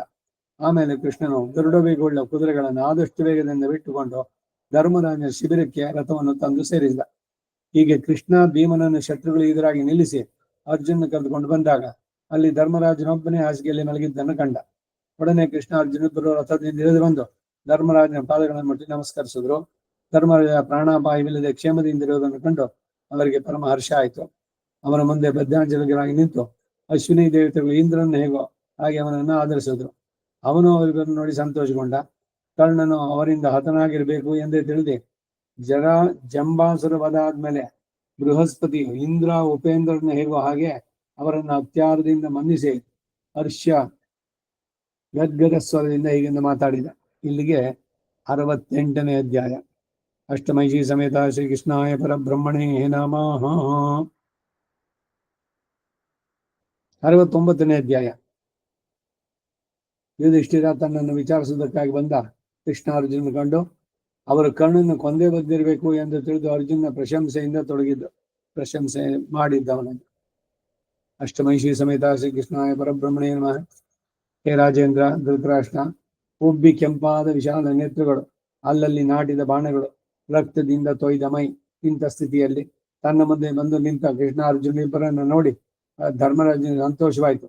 ಒಂದಾಗಿ ಸೇರಿ ಬಂದ ಅವರಿಬ್ಬರನ್ನು ಕಣ್ಣಿಟ್ಟು ನೋಡಿದ. ಅರ್ಜುನನು ಕೃಷ್ಣನನ್ನು ಕೊಂದೇ ಬಂದಿರಬೇಕು ಎಂಬುದು ಧರ್ಮರಾಜನಿಗೆ ನಿಶ್ಚಯ ಹುಟ್ಟಿತು. ಆಗ ಅವನು ಸಂತೋಷಗೊಂಡು ಪ್ರೀತಿಪೂರ್ವಕವಾಗಿ ಮೃದು ವಾಕ್ಯಗಳಿಂದ ಅವರನ್ನು ಆಧರಿಸಿ ಪೂಜಿಸಿ ಪ್ರಶಂಸೆ ಮಾಡುತ್ತಾ ಹೀಗೆಂದು ಹೇಳ್ತಾ ಇದ್ದಾನೆ. ಹೇ ದೇವಕಿ ಪುತ್ರ, ನಿನಗೆ ಸ್ವಾಗತ. ಧನಂಜಯ, ನಿನಗೂ ಸ್ವಾಗತ. ಪುರುಷ ಶ್ರೇಷ್ಠನಾದ ನಿಮ್ಮ ದೃಷ್ಟಿಯಿಂದ ನಾನು ಪ್ರೀತಿಗೊಂಡೆ. ಅಂತಹ ಮಹಾರಥನಾದ ಕರ್ಣನನ್ನು ಕೊಂದು ಏನು ಅಪಾಯ ಇಲ್ಲದೆ, ಮೈಯಲ್ಲಿ ಗಾಯವೂ ಇಲ್ಲದೆ ನೀವು ಸೌಖ್ಯದಿಂದ ಬಂದದ್ದೇ ನನಗೆ ಸಾಕು. ಆಹಾ, ಆ ಕರ್ಣನೇನು ಸಾಮಾನ್ಯನೇ? ಯುದ್ಧದಲ್ಲಿ ವಿಷಸರ್ಪಕ್ಕೆ ಸಮಾನನಾದವನು, ಶಸ್ತ್ರ ಅಸ್ತ್ರಗಳಲ್ಲಿ ವಿಶಾರದ. ಧೃತರಾಷ್ಟ್ರ ಪುತ್ರರಿಗೆಲ್ಲ ಮುಂದಾಳಾಗಿ ನಿಂತು ಅವರಿಗೆ ಸರ್ವವಿಧ ರಕ್ಷಕನು, ಅವರ ಸಮಸ್ತ ಸೌಖ್ಯವೂ ಅವನೇ ಆಗಿದ್ದ. ಮಹಾಧನುಧನಗಳಾಗಿದ್ದ ವೃಷಸೇನ, ಸುಷೇಣ ಎಂಬ ಇಬ್ಬರು ಪುತ್ರರಿಂದ ರಕ್ಷಿಸಲ್ಪಡ್ತಾ ಇದ್ದವನು. ಅಸ್ತ್ರವಿದ್ಯೆಯಲ್ಲಿ ಪರಶುರಾಮನಿಂದ ಅನುಗ್ರಹಿಸಲ್ಪಟ್ಟವನಾಗಿ ಎಂಥವರಿಗೂ ದುರ್ಜನಾಗಿದ್ದ. ಎಲ್ಲರಿಗಿಂತ ಅಧಿಕ ಎಂದು ಲೋಕ ಪ್ರಖ್ಯಾತಗೊಂಡವನು. ಸೇನಾಮುಖದಲ್ಲಿ ಮುಂದಾಳಾಗಿ ನಿಂತು ಧಾರ್ತ ರಾಷ್ಟ್ರನನ್ನೆಲ್ಲ ಕಾಪಾಡಿದವನು. ಶತ್ರುಗಳನ್ನ ಅವರ ಸೈನ್ಯವನ್ನ ಧ್ವಂಸ ಮಾಡತಕ್ಕವನು. ದುರ್ಯೋಧನ ಹಿತಕ್ಕಾಗಿ ನಮ್ಮ ಅಹಿತಕ್ಕಾಗಿ ಕೈಕಟ್ಟಿ ನಿಂತದ್ದವನು. ಯುದ್ಧದಲ್ಲಿ ಇಂದ್ರನೊಡಗೂಡಿ ಬಂದ ದೇವತೆಗಳಿಗೂ ಜಯಿಸಲು ಅಸಾಧ್ಯನು. ತೇಜಸ್ಸಿನಲ್ಲಿ ಅಗ್ನಿಗೂ ಬಲದಲ್ಲಿ ವಾಯುವಿಗೂ ಸಮಾನ. ಪಾತಾಳದಂತೆ ಗಂಭೀರನಾಗಿ ತನ್ನ ಆಪ್ತರಿಗೆಲ್ಲ ಆನಂದವರ್ಧಕನು, ನಮ್ಮವರಿಗೆಲ್ಲ ಕಾಲಾಂತಕನಂತೆ ಮೃತ್ಯುವಾಗಿದ್ದವನು ಅವನು. ಇಬ್ಬರು ದೇವತೆಗಳು ಒಂದಾಗಿ ಸೇರಿ ಒಬ್ಬ ಮಹಾ ಅಸುರನ್ನ ಕೊಂದು ಬಂದಂತೆ ನೀವಿಬ್ಬರು ಪ್ರಬಲ ಯುದ್ಧದಲ್ಲಿ ಆ ಕರ್ಣನ ಕೊಂದು ಸುಖದಿಂದ ಬಂದರಲ್ವೇ? ಹೇ ಕೃಷ್ಣಾರ್ಜುನರೇ, ಇದಕ್ಕೆ ಸ್ವಲ್ಪ ಮುಂದಾಗಿ ನಾನು ಕೂಡ ಲೋಕದಂಬಾರಕ್ಕಾಗಿ ಕೋಪಗೊಂಡು ನಿಂತಿರುವ ಯಮರನ್ನೇ ಹೇಗುವ ಹಾಗೆ ಎಂತರಿಗೂ ಹಂಚಿದ ಆ ಕರ್ಣನನ್ನೇ ಭಯಂಕರ ಯುದ್ಧವನ್ನು ಆರಂಭಿಸಿದ್ದೆ. ಅವನು ನನ್ನ ಧ್ವಜವನ್ನು ತುಂಡು ಮಾಡಿದ, ನನ್ನ ಸಾರಥಿಯನ್ನ, ನನ್ನ ಬೆಂಬಲದವರನ್ನ ಕೊಂದು ಬಿಟ್ಟ, ನನ್ನ ಕುದುರೆಗಳನ್ನು ಕೊಂದ. ದೃಷ್ಟದ್ಯುಮ್ನನು, ಸಾತ್ವಿಕೆ, ನಕುಲ ಸಹದೇವರು, ದ್ರೌಪದಿ 5 ಮಂದಿ ಮಕ್ಕಳು, ಮಹಾತ್ಮನಾದ ಶತದ್ರು ಇವರೆಲ್ಲ ಕಣ್ಣಿದ್ರಾಗೆ ನನಗೆ ಈ ಅವಸ್ಥೆ ಎಲ್ಲ ಆಯಿತು. ಆ ಕರ್ಣನು ಅವರನ್ನೆಲ್ಲ ಜಯಿಸಿದ್ದಲ್ಲದೆ ಇನ್ನೂ ಅನೇಕ ಸೈನ್ಯಗಳನ್ನು ಜಯಿಸಿ ಕೊನೆಗೆ ನನ್ನನ್ನು ಓಡಿಸಿಬಿಟ್ಟ. ಅಲ್ಲದೆ ಅವನು ನನಗೆ ಅವಮಾನಕರಗಳಾದ ಅನೇಕ ಕ್ರೂರ ವಾಕ್ಯಗಳನ್ನು ನುಡಿದ. ನನ್ನನ್ನು ಹಿಂಬಾಲಿಸಿ ಬಂದು ಅಲ್ಲಲ್ಲಿ ನನ್ನನ್ನು ಭಂಗಪಡಿಸಿದ. ಹೇ ಧನಂಜಯ, ಭೀಮಸೇನ ಪ್ರಭಾವದಿಂದ ನಾನು ಹೇಗೋ ಅಲ್ಲಿಂದ ಬದುಕಿ ಬಂದು ಇನ್ನೂ ಜೀವಿಸುವಂತಾಯಿತು. ಅರ್ಜುನ, ಹೆಚ್ಚು ಮಾತಿಂದೇನು? ಅವನು ಸತ್ತದ್ದರಿಂದ ಈಗ ನನ್ನ ಮನಸ್ಸಿಗೆ ನೆಮ್ಮದಿಯಾಯಿತು. ಕಳೆದ 13 ವರ್ಷಗಳಿಂದಲೂ ಅವನಿಗಾಗಿಯೇ ನಾನು ಭಯಪಟ್ಟು ತತ್ತರಿಸ್ತಾ ಇದ್ದೆ. ಇದರಿಂದ ನನಗೆ ರಾತ್ರಿ ನಿದ್ದೆ ಇಲ್ಲ, ಹಗಲು ನೆಮ್ಮದಿ ಇಲ್ಲ. ಅವನ ದೇಶದಿಂದಲೇ ನಾನು ಸದಾ ತಪಿಸ್ತಾ ಇದ್ದೆ. ಯಜ್ಞ ಮಾಡುವರು ಪಿತೃಕರ್ಮಕ್ಕಾಗಿ ತಂದಿಟ್ಟ ವಾರ್ಧ್ರೀಣ ಪಕ್ಷಿಯಂತೆ ಅವನ ಕೈಯಲ್ಲಿ ಮರಣ ಭಯದಿಂದ ನಾನು ಅನವರತವು ತಪಿಸ್ತಾ ಇದ್ದೆ. ಆ ಕರ್ಣನನ್ನು ಹೇಗೆ ತಾನೇ ಯುದ್ಧದಲ್ಲಿ ಕೊಲ್ಲವೆಂದು ಯೋಚನೆಯಿಂದಲೇ ನಾನು ಕಾಲವನ್ನು ಹೋಗ್ತಾ ಇದ್ದೆ. ಎಚ್ಚರದಲ್ಲಿಯೂ ಮಲಗಿದ್ದಾಗಲೂ ನಾನು ಕರ್ಣನೇ ನೆನೆಸ್ತಾ ಇದ್ದೆ. ಈ ಜಗತ್ತೆಲ್ಲ ಕರ್ಣ ಮೈವೇ ಆದಂತೆ ಕರ್ಣನೇ ಎಲ್ಲೆಲ್ಲಿಯೂ ನನಗೆ ಕಾಣಿಸ್ತಾ ಇದ್ದ. ನಾನು ಕರ್ಣನಿಗೆ ಭಯಪಟ್ಟು ಎಲ್ಲೆಲ್ಲಿಗೆ ಹೋದ್ರೂ ಆ ಕಡೆಯೆಲ್ಲ ಕರ್ಣನು ಬಂದು ನನ್ನ ಮುಂದೆ ನಿಂತಿರುವಂತೆ ಕಾಣಿಸ್ತಾ ಇದ್ದ. ಯುದ್ಧದಲ್ಲಿ ಎಂದಿಗೂ ಹಿಂತಿರುಗದ ಮಹಾವೀರನೆಸಿದ ಕರ್ಣ ನನ್ನನ್ನು, ನನ್ನ ರಥಾಶ್ವಗಳನ್ನೇ ಸೋಲಿಸಿ ಓಡಿಸಿದ. ಹೀಗೆ ಕರ್ಣನಿಂದ ಪೆಟ್ಟು ತಿಂದು ಪರಾಜಿತನಾಗಿ ಬಂದ ನನಗೆ ಇನ್ನು ರಾಜ್ಯದಿಂದಾಗಲಿ ಜೀವದಿಂದಾಗಲಿ ಆಗಬೇಕಾದದ್ದೇನಿದೆ? ಅರ್ಜುನ, ಹಿಂದೆ ಭೀಷ್ಮನಿಂದಾಗಲಿ ದ್ರೋಣನಿಂದಾಗಲಿ ನಾನು ಹೊಂದದ ಪರಾಭವನ್ನ ಈಗ ಆ ಸೂತಪುತ್ರನಿಂದ ಪಡೆದಂತಾಯ್ತು. ಅಂತ ವೀರನಾದ ಕರ್ಣನು ಯುದ್ಧದಲ್ಲಿ ಕೈಲಾಗದಂತೆ ನಿನ್ನ ಕೈಗೆ ಸಿಕ್ಕಿ ಹತನಾದದ್ದು ಹೇಗೆ? ಅದನ್ನು ನನಗೆ ಹೇಳು. ಅವನ ಯುದ್ಧದಲ್ಲಿ ಇಂದ್ರನಿಗೆ ಸಮಾನ, ಪರಾಕ್ರಮದಲ್ಲಿ ಯಮನಿಗೆ ಎಣೆಯಾದವನು, ಅಸ್ತ್ರಗಳಲ್ಲಿ ಪರಶುರಾಮನಿಗೆ ಸಾಟಿ. ಅಂಥವನು ನೀನಿಂದ ಹತನಾದದ್ದು ಹೇಗೆ? ಮಹಾರಥನಿಂದ ಪ್ರಸಿದ್ಧನಾಗಿ ಸಮಸ್ತ ವಿಧವಾದ ಯುದ್ಧಗಳಲ್ಲಿ ನಿಪುಣನಾಗಿ ಎಲ್ಲ ಧನುರ್ಧಾರಿಗಳಲ್ಲಿ ಮೇಲೆನಿಸಿಕೊಂಡು ನಿನ್ನ ಭಯಕ್ಕಾಗಿ ಯಾವಾಗಲೂ ಧೃತರಾಷ್ಟ್ರನಿಂದಲೂ ಅವನ ಎಲ್ಲಾ ಮಕ್ಕಳಿಂದಲೂ ಗೌರವಿಸಲ್ಪಡುತ್ತಿದ್ದ ಆ ಕರ್ಣನು ನಿನ್ನಿಂದ ಕೊಲ್ಲಲ್ಪಟ್ಟದ್ದು ಹೇಗೆ? ಆ ಧೃತರಾಷ್ಟ್ರನ ಕಡೆಯಲ್ಲಿ ಯುದ್ಧ ಮಾಡುತ್ತಿದ್ದವರೆಲ್ಲರೂ ನಿನಗೆ ಕರ್ಣನಿಂದ ಮರಣ ನಿಶ್ಚಯ ಎಂದೇ ದೃಢವಾಗಿ ತಿಳ್ಕೊಂಡಿದ್ದು. ಅಂತಹ ಕರ್ಣನ ನೀನು ಕೊಂದ ಬಗ್ಗೆ ಏನೋ ಅದನ್ನು ಮೊದಲು ನನಗೆ ತಿಳಿಸು. ಆ ಕರ್ಣನ ಎಲ್ಲಾ ಸುಹೃತ್ತುಗಳು ಕಣ್ಣಿದ್ರಾಗಿ ಸಿಂಹವು ಜಿಂಕೆಯ ಕೊರಳನ್ನು ಮುರಿಯುವಂತೆ ನೀನು ಬಹಳ ಗರ್ವಿತವಾಗಿದ್ದ ಅವನ ತಲೆಯನ್ನು ಹಾರಿಸ್ಬಿಟ್ಟಲ್ವೇ? ಬಲೆ, ಶಬಾಷ್. ಆ ಕರ್ಣನು ನಿನ್ನನ್ನು ಹುಡುಕುವುದಕ್ಕಾಗಿ ದಿಕ್ಕು ದಿಕ್ಕುಗಳನ್ನು ತಿರುಗುತ್ತಾ ನಿನ್ನನ್ನು ತಿಳಿಸಿದವರಿಗೆ ಧನಪೂರ್ಣವಾದ ಬಂಡಿಯನ್ನು ಕೊಡುದಾಗ ಹೇಳ್ತಾ ಇದ್ದ. ಅಂಥವನ್ನ ನೀನು ಕೊಂದದ್ದು ಹೇಗೆ? ದುರಾತ್ಮನಾದ ಕರ್ಣನು ನಿನ್ನಿಂದ ಹತವಾಗಿ ಈಗ ರಣರಂಗದಲ್ಲಿ ಮಲಗಿದ್ದಾನಲ್ವೇ? ನೀನು ನನಗೆ ಅತ್ಯಂತ ಪ್ರಿಯವಾದ ಈ ಕಾರ್ಯವನ್ನು ಮಾಡಿ ಬಂದ್ಯಾ? ಯುದ್ಧಕ್ಕಾಗಿ ನಿನ್ನನ್ನು ಹುಡುಕುತ್ತಾ ದಿಕ್ಕು ದಿಕ್ಕುಗಳಿಗೂ ಹಾರಾಡುತ್ತಿದ್ದ ಮಹಾಗರ್ವಿಯು ತಾನೇ ಶೂರನೆಂಬ ಹೆಮ್ಮೆಗೊಂಡವನು ಆದಂತ ಕರ್ಣನನ್ನು ಕೊಂದು ಬಂದಿಯಾ? ತನ್ನ ರಾಜ್ಯವನ್ನಾಗಲಿ ಆನೆ ಕುದುರೆ ಹಸುಗಳನ್ನಾಗಲಿ ನಿನ್ನನ್ನು ತೋರಿಸಿಕೊಟ್ಟವರಿಗೆ ಬಹುಮಾನವಾಗಿ ಕೊಡ್ತೇನೆ ಎಂದು ಹೇಳುತ್ತಾ ಯುದ್ಧದಲ್ಲಿ ನಿನ್ನೊಡನೆ ಸ್ಪರ್ಧಿಸಲು ಆತುರದಿಂದಿದ್ದಂತಹ ಆ ಪಾಪಾತ್ಮನನ್ನು ನೀನು ಕೊಂದು ಬಂದಿಯಾ? ಯಾವನ ಶೌರ್ಯ ಮದದಿಂದ ಯಾವಾಗಲೂ ಕೌರವನ ಮುಂದೆ ದುರ್ಯೋಧನ ಪ್ರೀತಿಗಾಗಿ ತನ್ನನ್ನೇ ತಾನು ಹೊಡ್ಕೊಂಡು ಹೊರಡ್ತಾ ಇದ್ನೋ ಅಂತಹ ಪಾಪಿ ಕರ್ಣ ನಿನ್ನಿಂದ ಹತನಾದನೆ. ಆ ಕರ್ಣನು ನಿನ್ನೊಡನೆ ಯುದ್ಧಕ್ಕಾಗಿ ಕೈ ಕಲಿತು ಕೊನೆಗೆ ಗಾಂಡೀವ ಪ್ರಯುಕ್ತಗಳಾದ ಉಕ್ಕಿನ ಬಾಣಗಳಿಂದ ವೇದಿಸಲ್ಪಟ್ಟ ಮೈಯುಳ್ಳವನಾಗಿ ಈಗ ನೆಲದ ಮಣ್ಣಿನ ಮೇಲೆ ಬಿದ್ದಿರುವಷ್ಟೇ. ದುರ್ಯೋಧನ 2 ಭುಜಗಳು ಮುರಿದಂತಾಯ್ತು. ಯಾವನು ರಾಜನ ಮಧ್ಯದಲ್ಲಿ ದುರ್ಯೋಧನ ಪ್ರಿಯಕ್ಕಾಗಿಯೋ ಅವನ ಸಂತೋಷಕ್ಕಾಗಿಯೂ ಯಾವಾಗಲೂ ಆತ್ಮಸ್ತುತಿ ಮಾಡಿಕೊಳ್ಳುತ್ತಾ ಪಾಂಡವರನ್ನು ನಾನೇ ಕೊಂದು ಬಿಡುವೆ, ಅರ್ಜುನನ್ನು ವಧಿಸತಕ್ಕವನೂ ನಾನೇ ಎಂದು ಅಜ್ಞಾನದಿಂದ ಜಂಬ ಹೇಳ್ಕೊಳ್ತಾ ಇದ್ನೋ ಅಂತಹ ಕರ್ಣನ ಜಂಬದ ಮಾತುಗಳೆಲ್ಲ ಈಗ ನೀನು ಸುಳ್ಳಾಗಿದೆಯಾ ಅಷ್ಟೇ. ಮತ್ತು ಆ ಕರ್ಣನ ಹಿಂದೆ ಸಭಾ ಮಧ್ಯದಲ್ಲಿ ನಮ್ಮ ಪ್ರಿಯ ಪತ್ನಿಯನ್ನು ಕುರಿತು ಒಂದು ಬಗೆಯ ಕಠಿಣೋಕ್ತಿಗಳನ್ನೆಲ್ಲ ಆಡುತ್ತಾ ಪಾಂಡವರನ್ನು ಧಿಕ್ಕರಿಸಿ ನೀನು ಈಗ ಪತಿ ಇಲ್ಲದವಳು ಎಂದು ಹೇಳಿದ ಹೆಮ್ಮೆಯ ಮಾತನ್ನು ನೀನು ಈಗ ಸುಳ್ಳಾಗಿಸಿದೆ ಅಷ್ಟೇ. ಮಹಾಬಲಾಢ್ಯನಿಸಿದ ಆ ನಮ್ಮ ಶತ್ರು ದುರ್ಯೋಧನ ಪ್ರೀತಿ ಒಂದರಲ್ಲೇ ಮನಸ್ಸಿಟ್ಟು ಯುದ್ಧದಲ್ಲಿ ಅರ್ಜುನನ್ನು ಕೊಂದ ಹೊರತು ನಾನು ಕಾಲುಗಳನ್ನೇ ತೊಳೆಯುವುದಿಲ್ಲ ಎಂದು ಘೋರ ಪ್ರತಿಜ್ಞೆಯನ್ನು ಮಾಡಿ, ಇದೇನೆ ಅವನ ಪ್ರತಿಜ್ಞೆ ಕರ್ಣಂದು, ಕಾಲು ತೊಳೆಯೋದಿಲ್ಲ ಅಂತ. ಈಗ ದ್ರೌಪದಿ ಆ ದುರ್ಯೋಧನ ರಕ್ತದಿಂದಾನೇ ತಲೆಗೆ ಎಣ್ಣೆ ಹಾಕೊಂಡಂಗೆ ಆಮೇಲೆ ನಾನು ತಲೆ ಜುಟ್ಟನ್ನು ಕಟ್ತೀನಿ ಅಂತ. ಅದಕ್ಕಾಗಿಯೇ ಸ್ತ್ರೀಯರು ಯಾವಾಗಲೂ ತಲೆಯನ್ನ ಬಿಟ್ಟಿರಬಾರ್ದು ಅಂತ. ಪುರುಷರು ಕೂಡ ಹಿಂದೆ ಎಲ್ಲ ಶಿಖೆಯನ್ನು ಬಿಡ್ತಾ ಇದ್ರು. ಆ ಶಿಖ ಬಂಧ ಇರಬೇಕು ಅಂತ, ಬರೀ ಸುಮ್ಮನೆ ಕೂದಲು ಒಂದಿಷ್ಟು ಬಿಟ್ಬಿಡೋದಲ್ಲ, ಯಾವಾಗಲೂ ಶಿಖೆಯನ್ನ ಕಟ್ಟಿರ್ಬೇಕು, ಶಿಖಾ ಬಂಧ ಇರಬೇಕು, ಪುರುಷನಿಗಾಗ್ಲಿ ಸ್ತ್ರೀಯರಿಗಾಗ್ಲಿ. ಅದು ಸಾಮಾನ್ಯವಾಗಿ ಇರುವಂತಹ ಧರ್ಮ. ಅದಕ್ಕೆ ವಿರುದ್ಧವಾದದ್ದು ಅಂದ್ರೆ ಈಗ ದ್ರೌಪದಿ ಮಾಡಿದ್ದು, ತನ್ನ ತಲೆಯನ್ನು ಹಾಗೆ ಬಿಟ್ಕೊಂಡಿದ್ದು. ಈಗ ಎಲ್ರಿಗೂ ಅದು ಫ್ಯಾಷನ್ನು, ತಲೆ ಕಟ್ಟೋದಿಲ್ಲ. ಬಹಳ ಕೆಟ್ಟ ಇದು, ಅದು ಒಳ್ಳೆಯ ಇದು ಆಗೋಲ್ಲ ಅವರ ಏಳಿಗೆಗಾಗಲಿ ಪ್ರತಿಯೊಬ್ಬರಿಗೂ ಕೂಡ. ಏನು ಅಂದ್ರೆ ಬೇಕಾದಷ್ಟು ತೇಜೋವಧೆ ಎಲ್ಲ ಬೇರೆ ಎಲ್ಲ ಆಗುವಂಥದ್ದು, ಮಾನಹಾನಿ ಎಲ್ಲವೂ ಕೂಡ ಅವರ ಏಳಿಗೆಗೆ ಅಡ್ಡಿಯಾಗಿ ಬರುವಂಥದ್ದು. ಇವನು ಕರ್ಣ ಅರ್ಜುನನ್ನು ಕೊಲ್ಲದೆ ನಾನು ಕಾಲೇ ತೊಳೆಯೋಲ್ಲ ಅಂತ ಶಬ್ದ ಮಾಡಿದ್ದ. ಅದಕ್ಕಾಗಿ ಅವನ ದಾನ ಮಾಡಿದ್ದು. ಈಗ ಕರ್ಣನ ದಾನಶೂರ ಕರ್ಣ ಅಂತ ಹೇಳೋದು ಏನೋ ನನಗೆ ಮೋಕ್ಷ ಸಿಗ್ಲಿ ಅಂತೆಲ್ಲ ಮಾಡಿದ್ದಲ್ಲ, ಅರ್ಜುನನ ಕೊಲ್ಲೋ ತನಕ ನಾನು ಇದು ಮಾಡೋಲ್ಲ ಅಂತ. ಅದಕ್ಕಾಗಿ ಯಾರು ಏನ್ ಕೇಳಿದ್ರು ಕೊಡ್ತೀನಿ ಅಂತ ಉದ್ದೇಶ ನೋಡಿ ಹಿಂದ್ಗಡೆ. ಇದಕ್ಕಾಗಿನೇ ಇಲ್ಲಿ ಕರ್ಣನ ದಾನವಂತ ಅತ್ಯಂತ ಪ್ರಶಂಸೆಯಾಗಿ ಎಲ್ಲೂ ಹೇಳಿದ್ದೇ ಇಲ್ಲ ಮಹಾಭಾರತದಲ್ಲಿ. ಬೇರೆಯವರು ಕವಿಗಳು ಅವರು ಇವರು ಎಲ್ಲ ಬರೆದು ಅವನನ್ನು ಬಿಟ್ರಿಲ್ಲ ದಾನಶೂರ, ಅವನು ಎಡಗೈಯನ್ನೆಲ್ಲ ಬಲಗೈ ತೋಳಕ್ಕೆ ಅದಕ್ಕೆ ಮೊದಲೇ ಕೊಟ್ಟು ಬಿಡ್ತಿದ್ದ, ಹಾಗೆ ಹೀಗೆ ಅಂತ ಏನೇನೋ ಕಥೆಗಳೆಲ್ಲ ಹೇಳಿದ್ರು ಕೂಡ ಈ ಧರ್ಮರಾಜ ಅವನ್ ಸತ್ತಿಲ್ಲ ಅವನು. ಆದ್ರೆ ಇವನ್ ಅನ್ಕೊಂಡಿದ್ದು ಇವರಿಬ್ಬರು ಜೊತೆ ಮೇಲೆ ಬಂದಿದ್ರಿಂದ ಕರ್ಣನನ್ನು ಮುಗಿಸೇ ಬಂದಿದ್ದಾರೆ ಅಂತ ಹೇಳ್ಬಿಟ್ಟು ಅವನ ಬಗ್ಗೆ ಎಲ್ಲ ಮಾತಾಡ್ತಾ ಇದ್ದ. ಇಬ್ಬರು ಸೇರಿ ಒಬ್ಬ ಹಸುರನ್ನ ಕೊಂದಂತೆ ಅಂದ, ಅದೇ ಸತ್ಯವಾದ ಮಾತು. ಅವನೇನೆ ಸಹಸ್ರ ಕವಚ ಅಂತ ಅವನು ರಾಕ್ಷಸ. ಅವನು 999 ನರನಾರಾಯಣರಾಗಿ ಅದನ್ನೆಲ್ಲ ಕೊಂದು ಈ ಒಂದು ಕವಚದ ಜೊತೆಗೆ ಬಂದಿದ್ದ. ಅದನ್ನು ಇಂದ್ರ ಬಂದು ಬೇಡಿ ಆ ಕವಚವನ್ನು ಹುಟ್ಟಿನೊಂದಿಗೆ ಇದ್ದಂತ ಕವಚವನ್ನ ತೆಗೆದಿದ್ದಾಯ್ತು. ಈಗ ಅವನು ಎಲ್ಲರಂತೇನೆ ಇದ್ ಮಾಡೋದಷ್ಟೇ. ಹಾಗೆ ಅಂತ ಕರ್ಣನನ್ನು ಕೊಂದು ಅವನ ಪ್ರತಿಜ್ಞೆಯನ್ನು ಸುಳ್ಳಾಗಿಸಿದಲ್ವೇ? ದುಷ್ಟಾತ್ಮನಾದ ಯಾವ ಕರ್ಣನು ಸಭಾ ಮಧ್ಯದಲ್ಲಿ ಅನೇಕ ಕುರುವೀರರು ನೆರೆದಿದ್ದಾಗ ನಮ್ಮ ಪ್ರಿಯ ದ್ರೌಪದಿಯನ್ನು ನೋಡಿ, ಎಲೆ ಕೃಷ್ಣೆ, ಕೇವಲ ದುರ್ಬಲರು, ಅಧೋಗತಿಗಿಳಿದವರು, ಸತ್ಯಹೀನರು ಆದ ಪಾಂಡವರನ್ನ ಈಗಲೂ ನೀನು ಬಿಡಲಾರಿಯಾ ಎಂದು ಹೇಳಿದನು. ಯಾವನು ನಿನ್ನ ಮೇಲನ ಕೋಪದಿಂದ ಕೃಷ್ಣಾರ್ಜುನರಿಬ್ಬರನ್ನು ಕೊಂದಲ್ಲದೆ ನಾನು ಇಲ್ಲಿಗೆ ಬರತಕ್ಕವನಲ್ಲ ಎಂದು ದೃಢ ಪ್ರತಿಜ್ಞೆ ಮಾಡಿದ್ನೋ, ಆ ದುಷ್ಟನು ಈಗ ಬಾಣಗಳಿಂದ ಮೈಮುರಿದು ರಣರಂಗದಲ್ಲಿ ಬದುಕಿದವನಷ್ಟೇ. ಅರ್ಜುನ, ಈಗ ಸಂಜೆಯ ಕೌರವರಿಗೆ ನಡೆದ ಮಹಾಯುದ್ಧವು ನನಗೆ ಅದರಲ್ಲಿ ಈ ಅವಸ್ಥೆ ಉಂಟಾದದ್ದು ನಿನಗೆ ತಿಳಿದಿರ್ಬೇಕಲ್ಲೇ? ಆ ದುರಾತ್ಮನು ಈಗ ನಿನ್ನನ್ನು ಕೊಂದು ಬಂದ್ಯಾ? ಅವನನ್ನ ನೀನು ಕೊಂದು ಬಂದ್ಯಾ?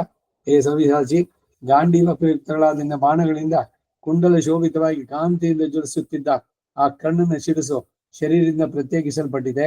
ಹೇ ಅರ್ಜುನ, ಕರ್ಣನ ಬಾಣಗಳು ಬಂದು ನನ್ನ ಮೈಯಲ್ಲಿ ನಾಟಿದಾಗ ನಾನು ಆ ಕರ್ಣನನ್ನು ಕೊಲ್ಲುವುದಕ್ಕಾಗಿ ಈಗ ಅರ್ಜುನಾದ್ರೂ ಬರಬಾರದೆ ಎಂದು ನಿನ್ನನ್ನೇ ನೆನೆಸ್ಕೊಂಡೆ.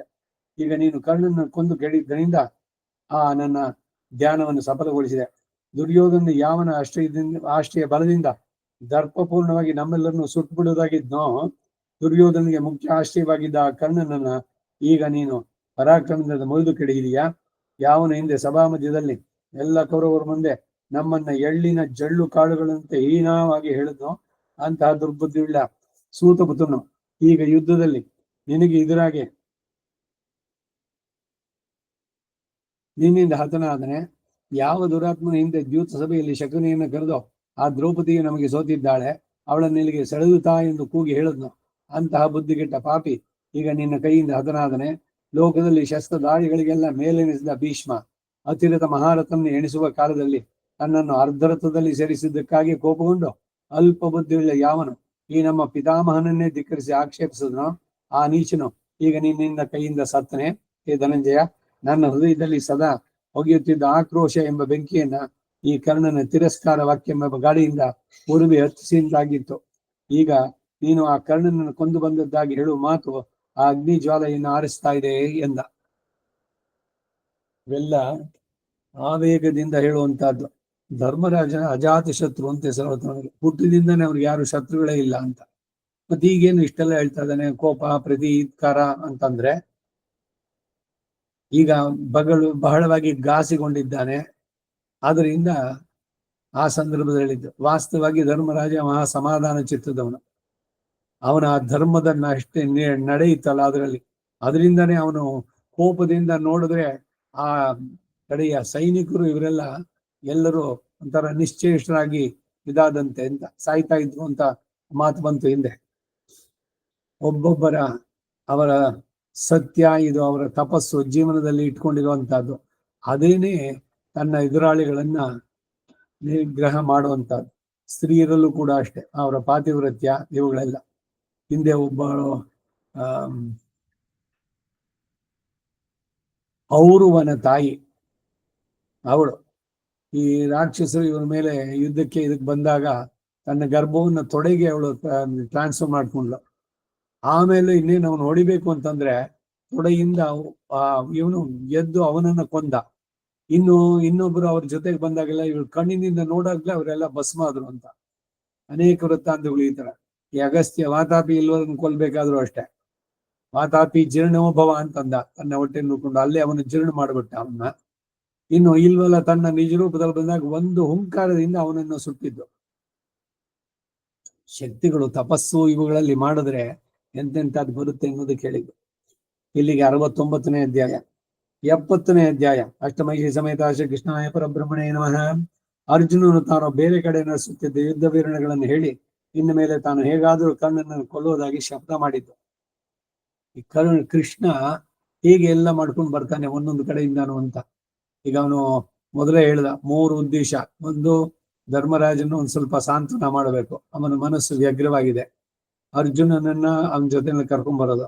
ಭೀಮಸೇನನ್ನ ಯುದ್ಧ ಮಾಡಿ ನೀನು ಅವ್ರನ್ನೆಲ್ಲ ತಡಿತಾ ಇರು ಅಂತ ಅಂದ್ಬಿಟ್ಟು ಎಲ್ಲ ಮೊದಲೇ ಬಂತು ಈ ಮಾತುಗಳೆಲ್ಲ ಹಿಂದಿನ ಅಧ್ಯಾಯದಲ್ಲಿ. ಅಷ್ಟಮೈ ಸಮೇತ ಕೃಷ್ಣಾಯ ಪರಬ್ರಹ್ಮಣೇ ನಮಃ.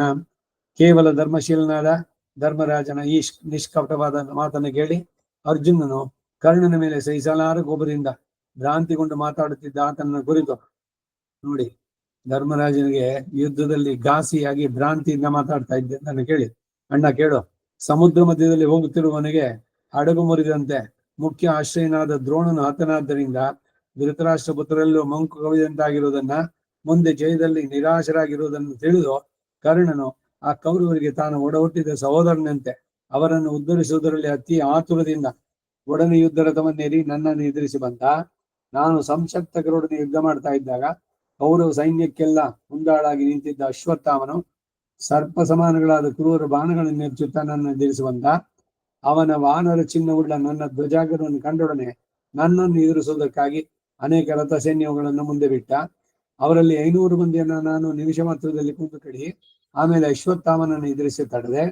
ಆತನು ನನಗೆ ಸಮಾನವಾದ ಪರಾಕ್ರಮವನ್ನು ತೋರಿಸುತ್ತಾ ಸ್ವಾತಿ ನಕ್ಷತ್ರ ಒಡಗೂಡಿದ ಶುಕ್ರ ಗ್ರಹ ದೊಡ್ಡ ವರ್ಷವನ್ನು ಸುರಿಸುವಂತೆ ನೋಡಿ, ಜ್ಯೋತಿಷ್ಯದೆಲ್ಲ ಒಂದು ಸ್ವಲ್ಪ ಬರುತ್ತೆ.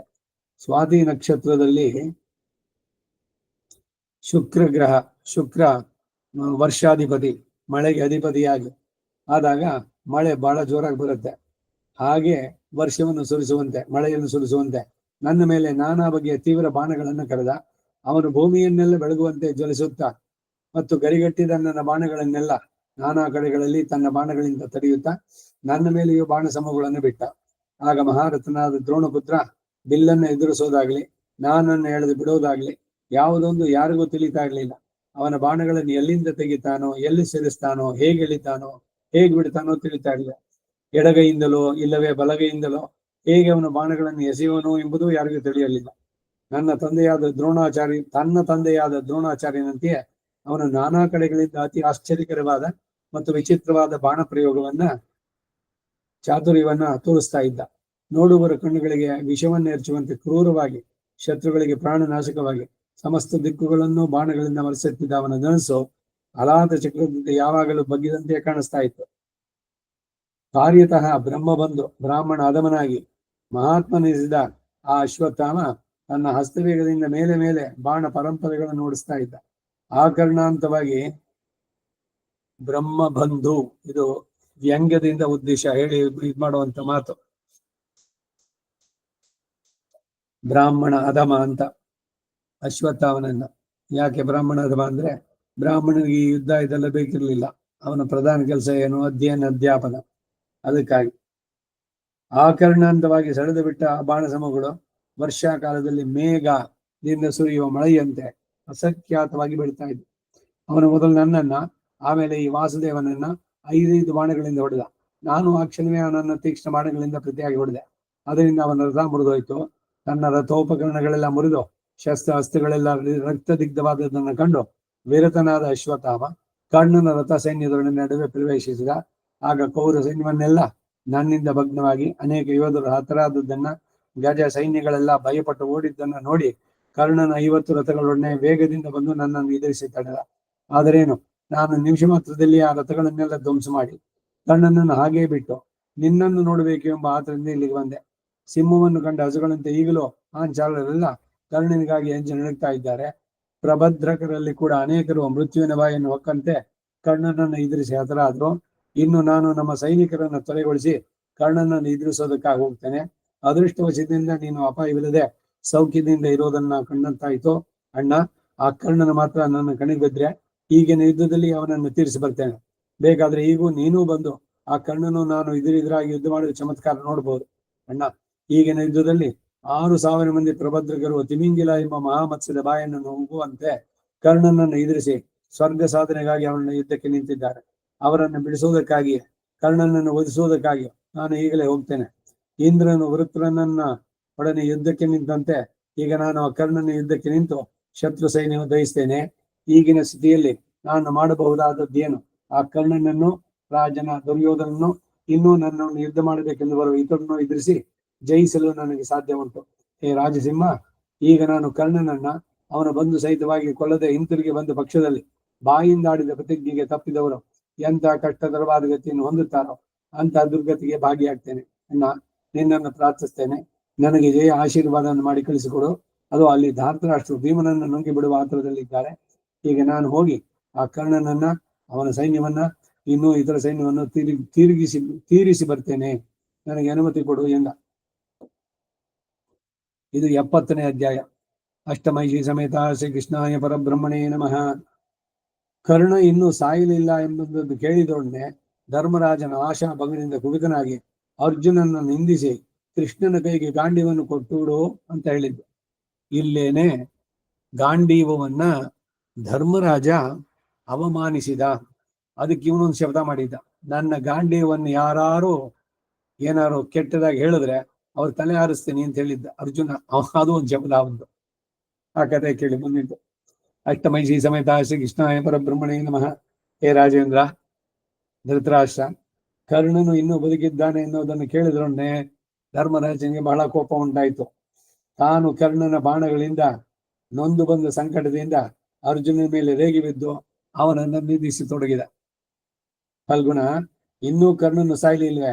ಆಗಿದ್ದರೆ ಇನ್ನು ನಾವು ಇಲ್ಲಿದ್ದು ಫಲ ಇಲ್ಲ. ಈಗಲೇ ಈ ಸ್ಥಳವನ್ನು ಬಿಟ್ಟು ಕರ್ಣನ ಬೈಕಾಗಿ ತಲೆ ತಪ್ಪಿಸಿಕೊಂಡು ಹೋಗೋದು ಒಳ್ಳೇದು. ನೀನು, ನಾನು, ಭೀಮ, ನಕುಲ ಸಹದೇವ ನಾವೆಲ್ಲ ಈ ಕೃಷ್ಣನೊಡನೆ ಸೇರಿ ಮೊದಲಿನಂತೆ ತಿರುಗಿ ಗಾಡಿಗೆ ಹೋಗಿ ಅಲ್ಲೇ ತಪಸ್ಸು ಮಾಡ್ತಾ ಕುಳಿತುಬಿಡೋಣ. ಹೇಗೂ ನಾವೆಲ್ಲರೂ ಕರ್ಣನಿಂದ ಪರಾಜಿತರಾಗ್ಬಿಟ್ಟವು. ಹಾಗಿಲ್ವೇ ಆ ಧೃತರಾಷ್ಟ್ರ ಪುತ್ರರಲ್ಲಿಯೇ ಸೇವೆ ಮಾಡಿಕೊಂಡು ನಮ್ಮ ಕಾಲವನ್ನ ಅಳಿಯೋಣ ಎಂದು ಹೇಳಿ ಕೋಪದಿಂದ ಕೆಂಪೇರಿದ ಕಣ್ಣುಗಳಿಂದ ಅರ್ಜುನನ ದುರದರನ್ನೇ ನೋಡುತ್ತಾ ತಿರುಗಿ ಹೀಗೆಂದು ಹೇಳ್ತಾನೆ. ಅರ್ಜುನ, ನೀನು ಈ ಸಂಗತಿಯನ್ನು ಮೊದಲೇ ನಮಗೆ ತಿಳಿಸಬಾರ್ದಾಗಿತ್ತೆ. ನಾನು ದ್ವೈತವನದಲ್ಲಿ ಇರುವಾಗಲೇ ನೀನು ಕರ್ಣನನ್ನು ಯುದ್ಧ ಮಾಡಲು ನನ್ನಿಂದ ಸಾಧ್ಯ ಇಲ್ಲ ಅಂತ ಹೇಳಿದ್ ಬಿಟ್ಟಿದ್ದ ಪಕ್ಷದಲ್ಲಿ ಆಗ ನಾವು ರಾಜ್ಯದ ಆಸೆಯನ್ನೇ ತೊರೆದು ಕಾಲೋಚಿತವಾಗಿ ಹೇಗೋ ನಡೆಸಬೇಕು ಆ ಮಾರ್ಗವನ್ನು ಆಗಲೇ ಅನುಸರಿಸಬಹುದಾಗಿತ್ತು. ಹಾಗಿಲ್ಲದೆ ನೀನು ನನ್ನೊಡನೆ ಆಗ ಆ ಕರ್ಣನನ್ನ ನಾನು ವಧಿಸುವೆ ಎಂದು, ಕೌರವ ಸೈನ್ಯದಲ್ಲಿ ಅರ್ಧ ಭಾಗವನ್ನ ನಾನೇ ಯುದ್ಧದಲ್ಲಿ ಸಂಹರಿಸುವೆ ಎಂದು ಪ್ರತಿಜ್ಞೆ ಮಾಡಿಕೊಟ್ಟು ನನ್ನನ್ನ ಆ ಪ್ರಬಲ ಶತ್ರುಗಳ ಮಧ್ಯದಲ್ಲಿ ಸಿಕ್ಕಿಸಿದೆ.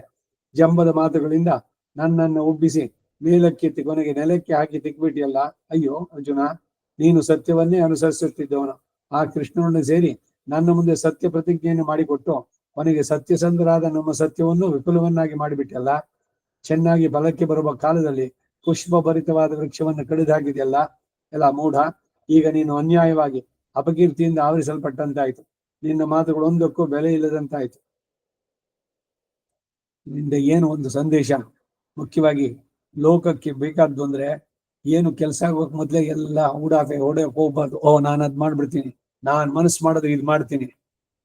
ಈಗ ಹೇಳೋರೆಲ್ಲ ಮಣ್ಮುಕ್ಕವ್ರೇನೆ ಕಡೆಗೆ.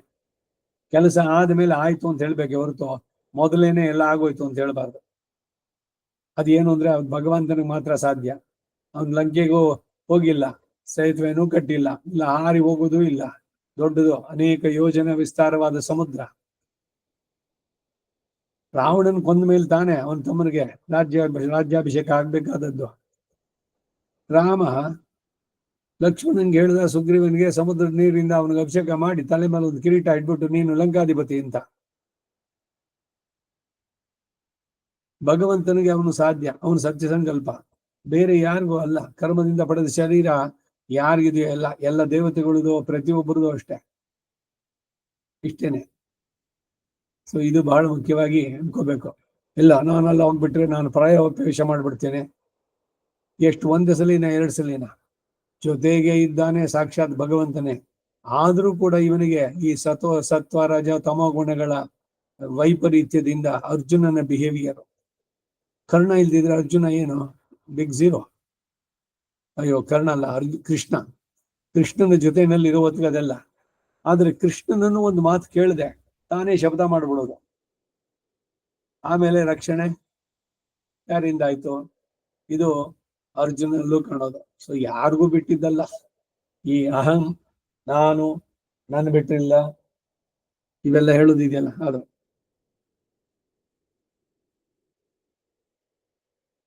ಸಾಧುಗಳಲ್ಲಿ ನೀನು ಗಣ್ಯವಿಲ್ಲದವನಾದೆ. ಅಯ್ಯೋ, ಭಯಂಕರರಿಗೂ ಭಯಂಕರವಾದ ಆ ಭೀಮಸೇನಿರುವಾಗ ಅವನನ್ನು ಬಿಟ್ಟು ಕರ್ಣನನ್ನು ಕೊಲ್ಲುವುದಕ್ಕಾಗಿ ಕೈಲಾಗದೆ ನಿನ್ನನ್ನೇಕೆ ತಗಲಿಸಿಟ್ರೋ ಕಾಣೆನು. ಮಂಕುಬುದ್ಧಿಯಲ್ಲ ನೀನು ಹುಟ್ಟಿದ 7ನೇ ದಿನದಲ್ಲಿ ಆಕಾಶವಾಣಿಯಿಂದ ಸುಳ್ಳಾಗಿ ನಡೀತು. ಇಂದ್ರನ ಅನುಗ್ರಹದಿಂದ ಕುಂತಿಯಲ್ಲಿ ಹುಟ್ಟಿದ ನಿರ್ದುಷ್ಟನಾದ ಈ ಶಿಶು ಅನೇಕ ಯುದ್ಧಗಳಲ್ಲಿ ಜಯಶೀಲನಾಗ್ತಾನೆ. ಈ ಪಾಂಡುಪುತ್ರನು ದೇವ ಸಮೂಹಗಳನ್ನು ಜಯಿಸ್ತಾನೆ. ಈ ಉತ್ತಮ ತೇಜಸ್ವಿಯು ಸಮಸ್ತ ಭೂತಗಳನ್ನು ಜಯಿಸ್ತಾನೆ. ಇವನು ಮದ್ರನ್ನ, ಕಳಿಂಗರನ್ನ, ದೈತ್ಯ ರಾಕ್ಷಸ ಸಮೂಹಗಳನ್ನ ಜಯಿಸ್ತಾನೆ. ಸಮಸ್ತ ಭೂಭಾಗವನ್ನು ಇವನು ಸಾಕಲ್ಯವಾಗಿ ವಶ ಮಾಡಿಕೊಳ್ತಾನೆ. ಕುರುಗಳನ್ನು ಜಯಿಸ್ತಾನೆ. ತನ್ನವರ ಕೂಟಗಳನ್ನು ಜಯಿಸ್ತಾನೆ. ಇವನಿಗಿಂತಲೂ ಮೇಲಾದ ಧನುರ್ಧಾರಿಗಳಿಲ್ಲ. ಇವನನ್ನು ಜಯಿಸಬಲ್ಲವನು ಹಿಂದೆ ಹುಟ್ಟಿದ್ದಿಲ್ಲ, ಮುಂದೆ ಹುಟ್ಟೋದಿಲ್ಲ. ಇವನು ಎಲ್ಲ ವಿದ್ಯೆಗಳಲ್ಲೂ ಪೂರ್ಣವಾಗಿ ನನಗೆ ಇಷ್ಟ ಬಂದ್ರೆ ಸಮಸ್ತ ಬೋಧಗಳನ್ನು ತನ್ನ ವಶ ಮಾಡಿಕೊಳ್ಳಬಲ್ಲನು. ಇವನ ಕಾಂತಿಯಿಂದ ಚಂದ್ರನಿಗೋ, ವೇಗದಲ್ಲಿ ವಾಯುವಿಗೋ, ಸ್ಥೈರ್ಯದಿಂದ ಮೇರುವಿಗೋ, ತಾಳ್ಮೆಯಿಂದ ಭೂಮಿಗೋ, ತಪಿಸೋದರಿಂದ ಅಗ್ನಿಗೋ, ಐಶ್ವರ್ಯದಿಂದ ಕುಬೇರನಿಗೋ, ಶೌರ್ಯದಿಂದ ಇಂದ್ರನಿಗೋ, ಜಯದಿಂದ ವಿಷ್ಣುಗೂ ಸಮಾನ. ನಾವು ಕುಂತಿ, ಈ ನಿನ್ನ ಮಗನು ಮಹಾಪ್ರಭಾವವುಳ್ಳವನು. ಆದಿತಿ ದೇವಿಯಲ್ಲಿ ವಿಷ್ಣುವು ಜನಿಸಿದಂತೆ ನಿನಗೆ ಇವನು ಮಗನಾಗ್ಬಿಟ್ಟಿದ್ದಾನೆ. ಮಹಾತ್ಮನಾದ ಇವನು ತನ್ನ ವರಜಯಕ್ಕಾಗಿಯೋ ಶತ್ರುಗಳ ವಧಕ್ಕಾಗಿ ಹುಟ್ಟಿದ್ದಾನೆ. ಇವನು ನಿನಗೆ ಆನಂದವರ್ಧಕ. ಇವೇ ಮೊದಲಾಗಿ ಆಗ ಶತಶೃಂಗ ಪರ್ವತದ ಶಿಖರದಲ್ಲಿ ಅನೇಕ ತಪಸ್ಸುಗಳ ಕಿವಿಗೆ ಬಿಡುವಂತೆ ಆಕಾಶವಾಣಿ ಏನನ್ನು ಹೇಳಿತೋ ಅದೆಲ್ಲ ಈಗ ಸುಳ್ಳಾಯ್ತು. ಈಗ ನೋಡಿದ್ರೆ ನಿನ್ನಲ್ಲಿ ಅಂತ ಪ್ರಭಾವ ಸ್ವಲ್ಪ ಮಾತ್ರವೂ ಕಾಣಲಿಲ್ಲ. ನಿಜವಾಗಿಯೂ ದೇವತೆಗಳು ಸುಳ್ಳಾಡರು ಎಂದೇ ತೋರಿದೆ. ಇದರಂತೆಯೇ ಇನ್ನೂ ಅನೇಕ ಋಷಿ ಶ್ರೇಷ್ಠರು ನಿನ್ನಲ್ಲಿ ಅಲ್ಲಸಲ್ಲದ ಗೌರವ ಆರೋಪಿಸಿ ಪ್ರಶಂಸೆ ಮಾಡ್ತಿದ್ದನ್ನು ಕೇಳಿ ನಾನು ಆ ದುರ್ಯೋಧನಲ್ಲಿ ಆಗಲೇ ಮರೆ ಹೋಗದೆ ಮೋಸ ಹೋದೆ.